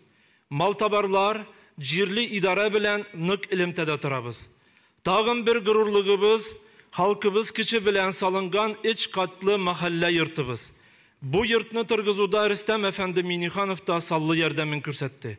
Мәхәллә йортында мәхәллә мәктәбе урнашкан. Анда авыл балалары һәм теләгән һәр кеше Чувашияда birden-bir дәүләт лицензиясе булган Гүлистан мәдрәсәсенең гамәлдәге программасы нигезендә укый ала. Мәхәллә йортының зур ашханәсендә чәй мәҗлесләре, конференц залында авылның иҗтимагый советы утырышлары уза. Спорт залында балалар спорт белән шөгыльләнә, мәчет залында исә гыйбадәт кылына. Һәм иң мөһиме, ислам дини кагыйдәләре һәм шәригать кануннары белән бергә халкыбызга хас булган, гөреф гадәтләребезгә нигезләнгән татар тәрбиясе бирелә. Кыскасы, татар авыллары өчен бер илги, махсус бинабыз бар, һәм анда халык эзелми. Бүгенге заманда үзара аралашып, киңәш табыш итеп яшәү дә бик кирәкле гамәл бит. Төп шатлыгыбыз әлбәттә анда дини укуларның дәвам итүе. Олылар өчен дә, балалар өчен дә, яшьләр өчен дә дин сабаклары оештырылган, барысы да татар туган телебездә. Бу бинаны тоту, андагы эшчәнлекне тоткарламый, алып бару ай сайын 150 меңгә төшә. Укытучыларга түләүдә ут газлары чыгымнары да. Буларны авыл халкы үзе күтәрә. Рухи тормыш халыкка кирәк. Шуңа күрә беркем дә бу эшкә малын кызганмый. Киләчәгебез динебезгә, туган телебезгә бәйле икәнен бездә һәркем аңлый. Милләтебезнең рухи сәламәтлеген тәэмин итү безнең иң төп максатыбыз санала. Балалар катнашында төрле чаралар да уздырып торабыз.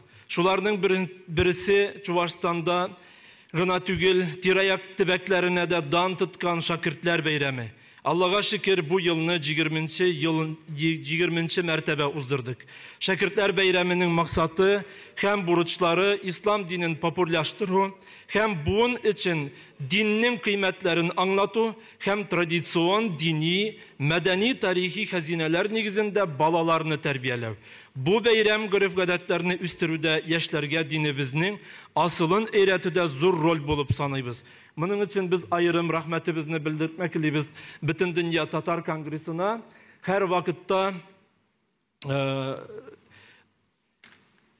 Васил әфәнде һәр үзенең командалары белән Шейх Разый улы һәр вакытта катнашалар. Мәүлид республикан күләмендә мәүлид чаралары уза.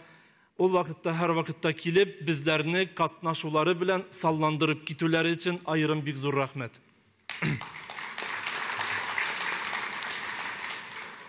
Әмма безнең Тукай авылы халкы өчен генә түгел, меңләгән татар балалары өчен булган бер проблема бар. Монысын ничә ел сөйләп тә һаман хәл итә алмыйбыз әле. Бигрәк тә Татарстаннан читтә торучы татарлар өчен кагыла. Эш шунда ки, Россиядә барлык мәктәпләрдә закон буенча, ФОГОС буенча основы религиозных культур и светской этики дигән фән укытыла. Ул дәүләт фәне. Әмма мәктәптә татар телен сайлап алып булган кебек, бу фәннән дә сайлап алып була. Теләгән бала православие өйрәнә, теләгән Будда динен, теләгән барлык диннәрне, теләгән бала основы исламский культуры дигәнне сайлап ала. Бу закон буенча шулай. Ул 4-нче классларда укытыла. ФОГОСлан расланган ислам мәдәнияте буенча яхшы гына китап бар, әмма ул урыс телендә.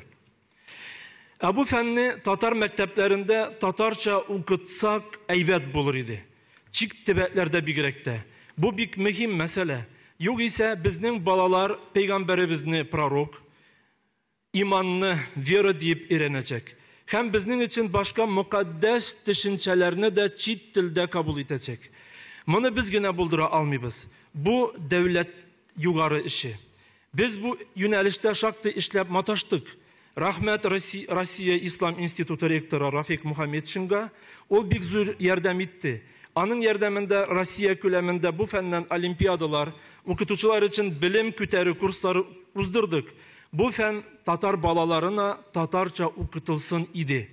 Чөнки татар баласына татарча дин мәдәниятен өйрәтү ул истәмә татар теле дәресе булып торыр иде. Әмма дәреслек юк. Без көчле халык, барысында үз җилкәбездә күтәрә торган халык.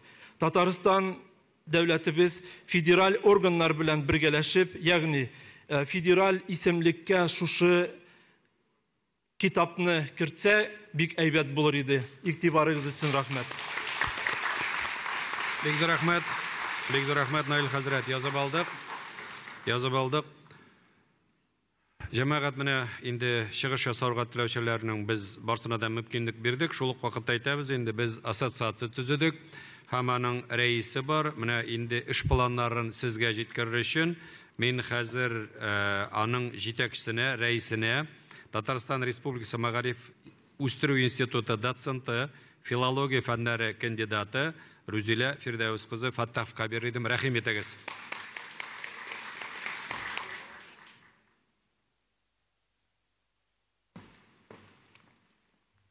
Хәерле көн, мөхтәрәм президиум, җитәкчеләребез, укытучылар һәм форум кунаклары.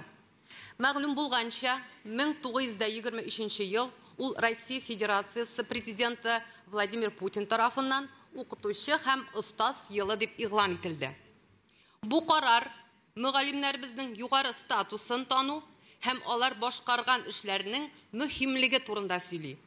Укытучы һәм остаз елының бурычы бу һөнәргә игътибарны юнәлтү һәм остазларыбызга тиешле хөрмәт күрсәтү. Мөгаллимнәребез һәм остазларыбыз өчен тарихи булган елның 26 апрелендә Татар интеллигенциясе вәкилләре Татарстан Республикасы рәисе Рөстәм Нургалиевич Минханов белән очрашты. Әлеге очрашу кысаларында халык укытучысы Камәрия Хамидуллина Татар теле һәм әдәбияты укытучыларының ассоциациясын төзү кирәклеген ассыклады. Дөрес, бу мөрәҗәгать милли мәгариф өлкәсендә хезмәт куйган һәр шәхеснең уртак теләге буларак яңгырады. Әлеге проектны рәисбез хуплады һәм ассоциация төзү турында йөкләмә бирде. Һәм шуңа күрә без рәисбезгә бик тә рәхмәтле.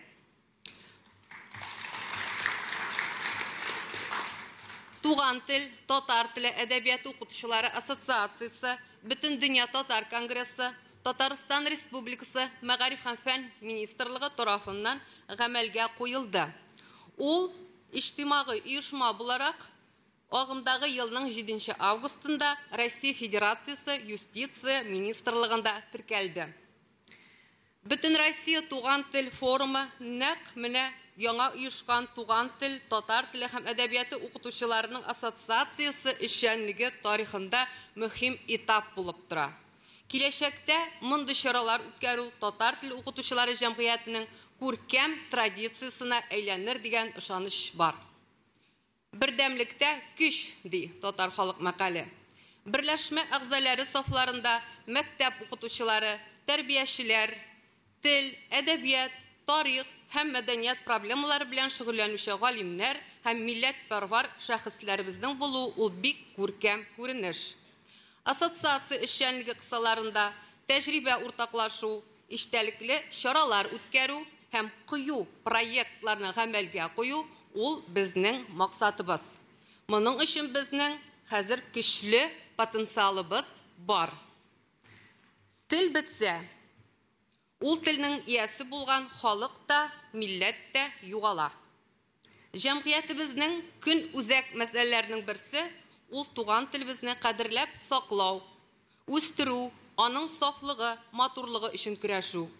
Нигездә бу җаваплы эш бурыч ана теле укытучыларына йөкләнә.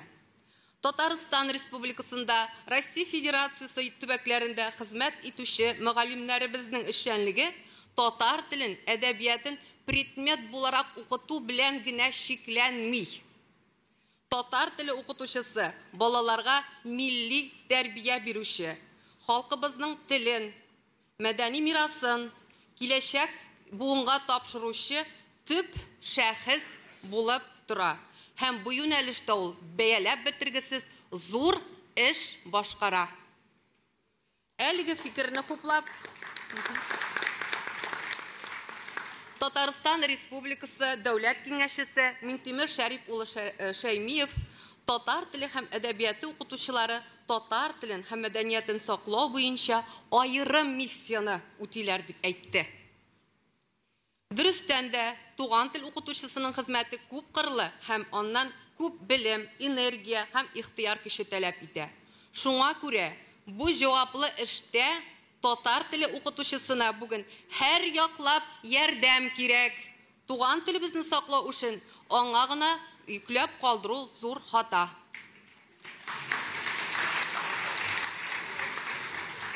Bu yönelişte biz birinci şiratda ota-ona yardımına tayanırga tiyiş. Federal zakon nigizinde bugün eti-enilerimiz tuğan tillerini saylaw hukukuna ige. Bu meselede ota-onalar bilen tiyişli ogartu işlerin uyuşturu ayrıca ihtibarını sırıy. Şuşu yönelişte neticeli hizmetleşlik alıp baruna asosiasiya özünün tüp buruşlarının birisi dip uylay. Bugünkü forumda mügallimlerimiz bilen birge ictimai hem dini uyuşmalar vekilleri de katnaşa. Onların her birisi tuğan tilimiz üsüşüne öz kişin koya hem urunlarda öz mümkünliklerin faydalana. Megarif hem medeniyet учреждениялары, Tatar ictimai birleşmeleri, Tatarların dini Müslüman uyuşmaları hem İslam oku yurtları, Россия tübeklerinde hem şit illerde mektepkeşe uyuşmalar, Tatar tilli balalarının tügerek hareketi uyuşmaları bilen hizmetleşlik asosiasiyanın tüp iş yönelişleri itip görüne. Tatar tili okutuşuların birleştirgen uyuşmanın işikleri tuğan tili bizge bir taraf bulmagan her kimge de aşık. Biz eli uzun yolunun başındağına. Şuna göre dürüst hem tüpten uylangan adımlar yasaw zarur. Elgi fikrini iste tutup, hürmetli kollegalar, olga taba neticeli hizmetleşlikni uyuşturu için sizden təqdimlerini kütəbiz. Bir təqdimde, bir fikirde ihtibarsız kalmayacak, ortak iş tar kalmaz, neticesi her vakit uңay bulur. Asosiasiya il küleminde 4000'den artık Tatar tili hem okutuşusun öz saflarına jelip itti. Ul in kılaşlı işçenligi bilen ayrılıp durga tiyiş. Naq şuşu maksattan çıgıp Tataristan Respublikası municipal rayonları hem Россия Federasyası tübeklerinde asosiasiyanın jirli uyuşmaların bulduruna kirek dip sanıybız. Hem elgi təqdimni xuplauğızını sırıybız.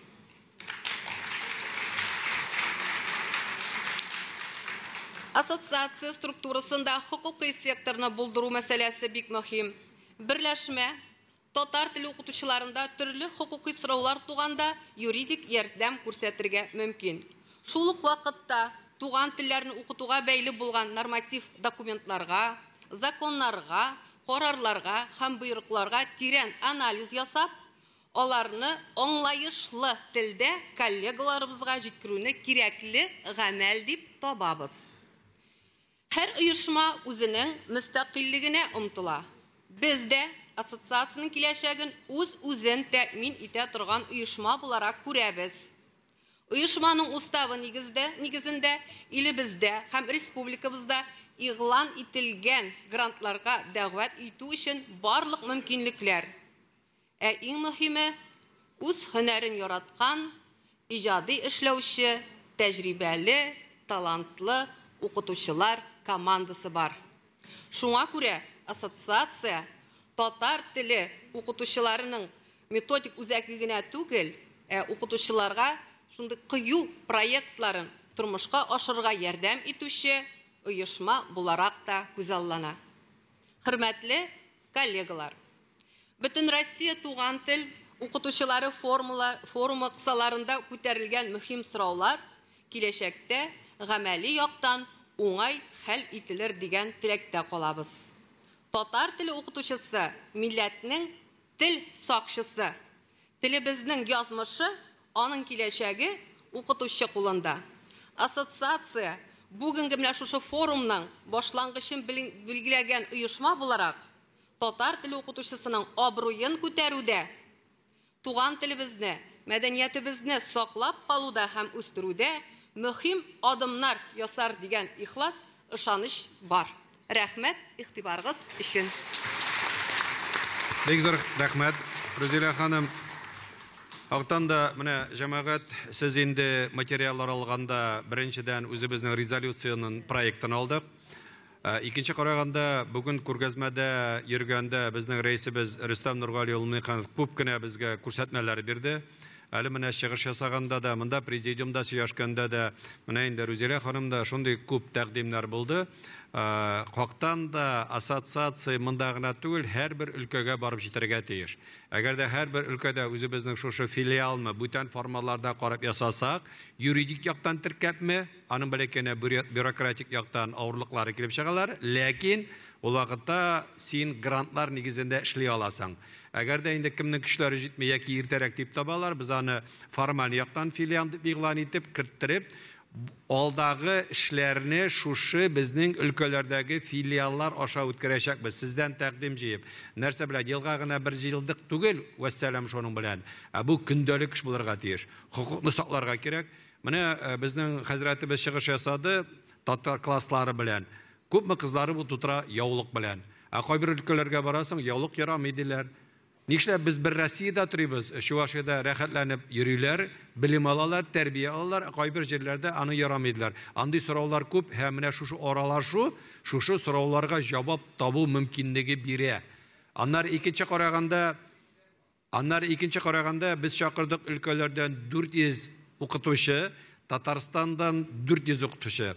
Кемдер әйтергә мөмкин, Татарстанда бу якларда эшләү җиңел, мөмкинлекләр бар дип, менә шушыны карап, бер-беребез белән аралашып, аңлап бетерергә кирәк, һәм инде бу очрашуларда гына түгел, шәхсән очрашу вакытларында да үзеңә кирәкле белем яки тәҗрибә алып китәргә мөмкинлекләр була.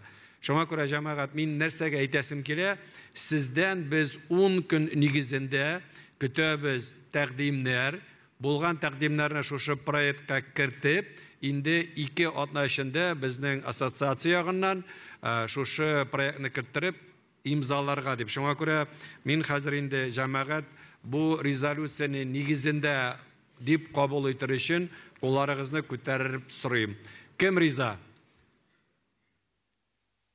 Бик зур рәхмәт, төшерәбез.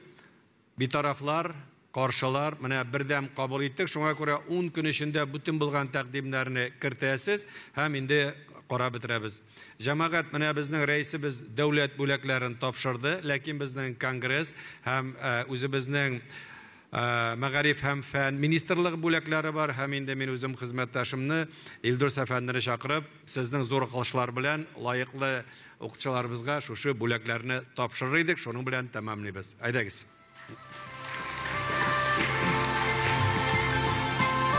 Бүтін дөнья Татар Конгрессының татар милләтенә күрсәткән олы хезмәтләр өчен медале белән бүләкләнделәр. Башкортстан Республикасы Уфа шәһәр округының 4-нче номерлы урта гомуми белем бирү мәктәбенең татар теле һәм әдәбияты укытучысы Кәримова Лилия Галинур кызы.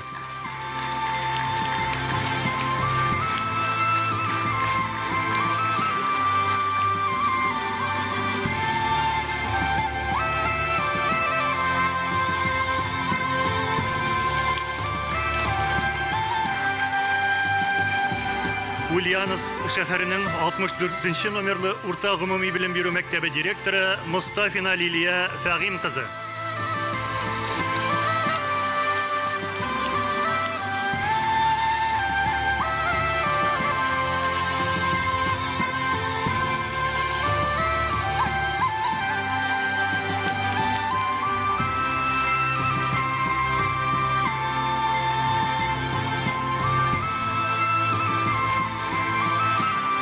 Россия Ислам институтының укыту бүлеге җитәкчесе Гиззатуллина Нәзирә Әхәт кызы.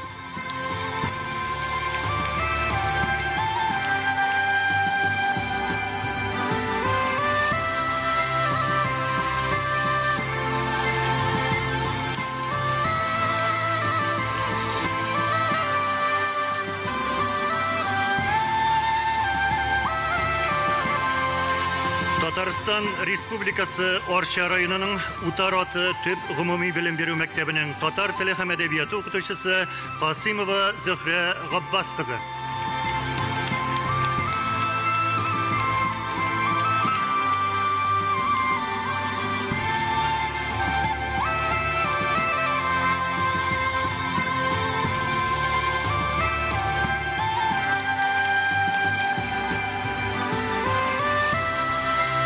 Түмен өлкәсе Тубыл районы Лайтамак урта мәктәбенең татар теле һәм әдәбияты укытучысы Ишкулова Роза Әмир кызы.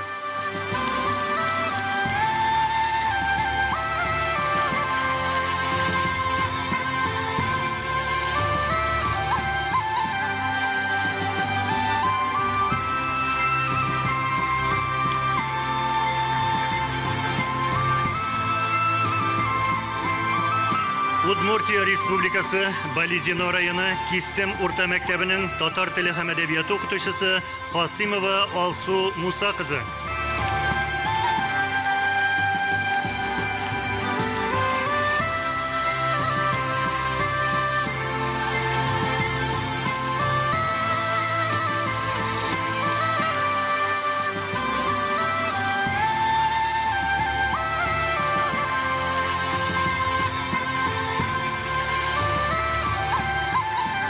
Оренбург өлкәсе Әсәкәй районы Иске Мөкмин төп гомуми билем бирү мәктәбенең татар теле һәм әдәбияты укытучысы Садыйкова Рауилә Дәүләт кызы.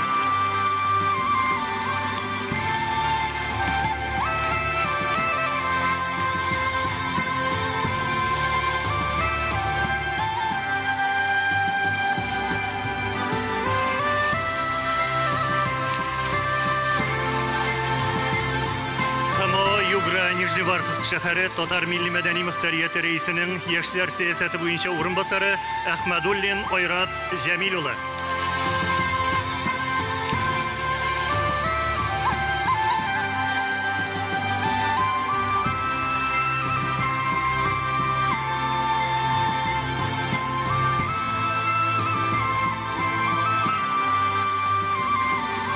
Бөтен дөнья татар конгрессының рәхмәт хаты белән Түмен өлкәсе Түбән Тавда районы Киндерле авылы урта мәктәбенең татар теле һәм әдәбияты укытучысы Халитова Алсу Нәфис кызы бүләкләнә.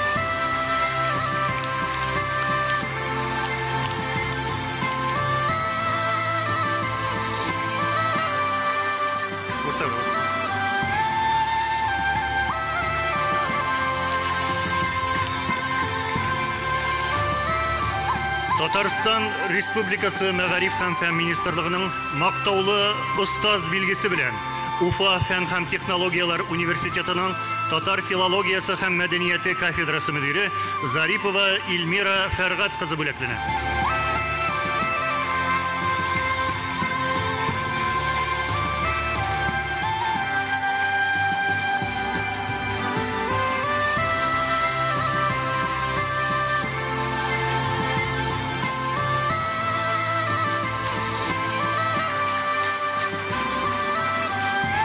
Татарстан Республикасы Мәгариф һәм фән министрлыгының телләрне, мәдәниятләрне, традицияларны саклау һәм үстерү өчен күкрәк билгесе белән Башкортстан Республикасы Кыйгы районы Югары Кыйгы авылы лицейының татар теле һәм әдәбияты укытучысы Хөрмәтуллина Җәмилә Шәфәгать кызы бүләкләнә.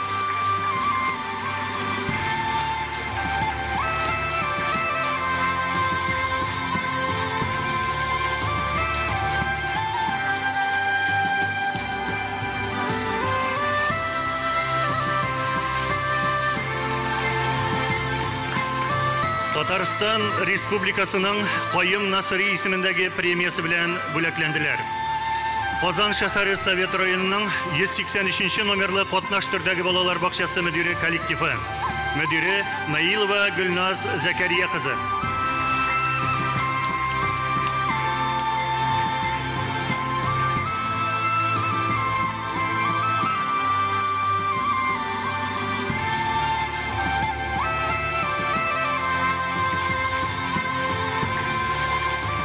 Татарстан Республикасы Фәннәр Академиясының Татар энциклопедиясы һәм төбәкне өйрәнү институтының баш фәнни хезмәткәре Исламов Рамил Фәнәви улы.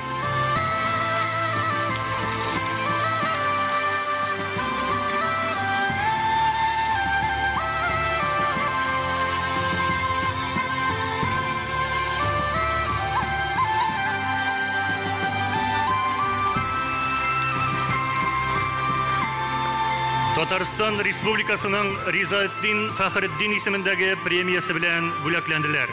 Татарстан Республикасы Яшел Үзән муниципаль районының Seyes Гимаддинов исемендәге Асинова гимназиясы коллективы. Директоры Саттарова Гүлинә Рөстәм кызы.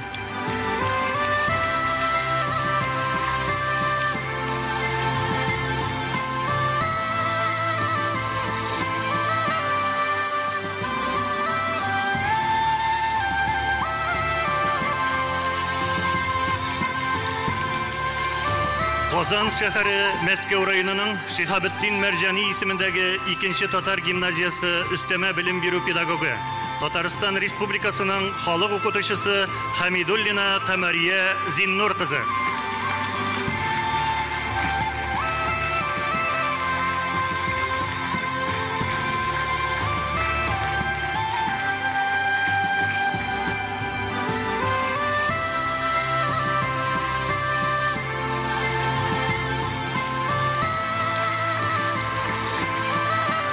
Бүләкләр тапшырылды.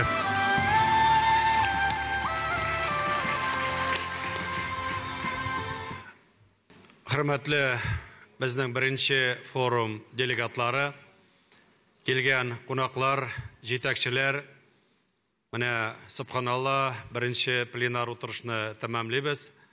Хәзер инде төшке аш монда булачак, аннары кичкә хәтле безнең әле секцияләрдә эшләүләр булачак. Ләкин иң мөһиме нәрсә? Татар халкы, татар милләте, җитәкчеләр, укытучылар буларак, без һәрберебездә белеп торабыз, милләтебезнең киләчәге безнең кулда. Безгә үз вакытында әти-әниләр, әби-бабайлар телне дә, гореф-гадәтләрне дә, милли киемнәрне дә биргәннәр. Менә бүгенге буын шушы бурычны алып, үзебезнең милләттәшләргә, үзебезнең балаларга, үзебезнең оныкларга бирергә тиеш. Без милләткә хезмәт итәбез. Һәм татар теле укытучылары алар шушы милләткә хезмәт итүнең иң алдынгы урыннарында басып торалар. Сез һәрберегез авторитетлы, мәктәп күләмендәме, авыл, район, шәһәр күләмендәме, үзебезнең җитәкчеләр каршындамы, һәм иң мөһиме, сезнең иң зур авторитет ул балалар һәм әти-әниләр каршында. Менә шулай очрашып, күргәзмә вакытында күреп, нинди китаплар, нинди әсбаблар, нинди мөмкинлекләр бар, нинди класслар, нинди министрлыклар, нинди комиссиялардан ягыннан чыгып, ярдәм алырга була. Шушы алган ярдәмне үзеңнең төп хезмәтеңдә кулланып, тагын да татар милләтенә, гаиләләренә өмет булып, шуның белән горурланып, икенче яктан яңа бурыч белән алга барыр мөмкинлекләре туды. Менә субханалла, без инде зурлап, кулларыбызны ныклап, куллар белән чаптык, үзебезнең рәисебез Рөстәм Нургалиевичка. Бөтен яктан Татарстан дибезме, яки татар милләте дигәндәме, бөтен яктан аннан һәр вакытта да ярдәм алабыз. Ул тыңлый белә, ярдәм итә белә. Без шушындый ярдәм алгачтан, шушындый иң беренче җитәкчебез буларак, инде тәргеш тә буларак, ярдәмче дә буларак, җитәкче дә буларак андый мөмкинлек тугачтан, biz инде иркенләп, җиңнәрне сызганып, хезмәттә итә алабыз. Шуңа күрә мин ихлас бөтен оештырулар ишеменнән, Мәдәният министрлыгы дибезме, Мәгариф министрлыгы дибезме, рәисебез каршындагы комиссия дибезме, ассоциация дибезме, һәрберегезгә зур рәхмәтемне җиткерәм. Татар булып калыйк. Милләтебез мәңгелек булсын. Аның белән горурланыйк һәм һәр вакытта да әйтергә мөмкинлек булсын. И туган тел, и матур тел. Рәхмәт бик зур.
зур рәхмәт. Хәзер инде төшке ашка чакырабыз.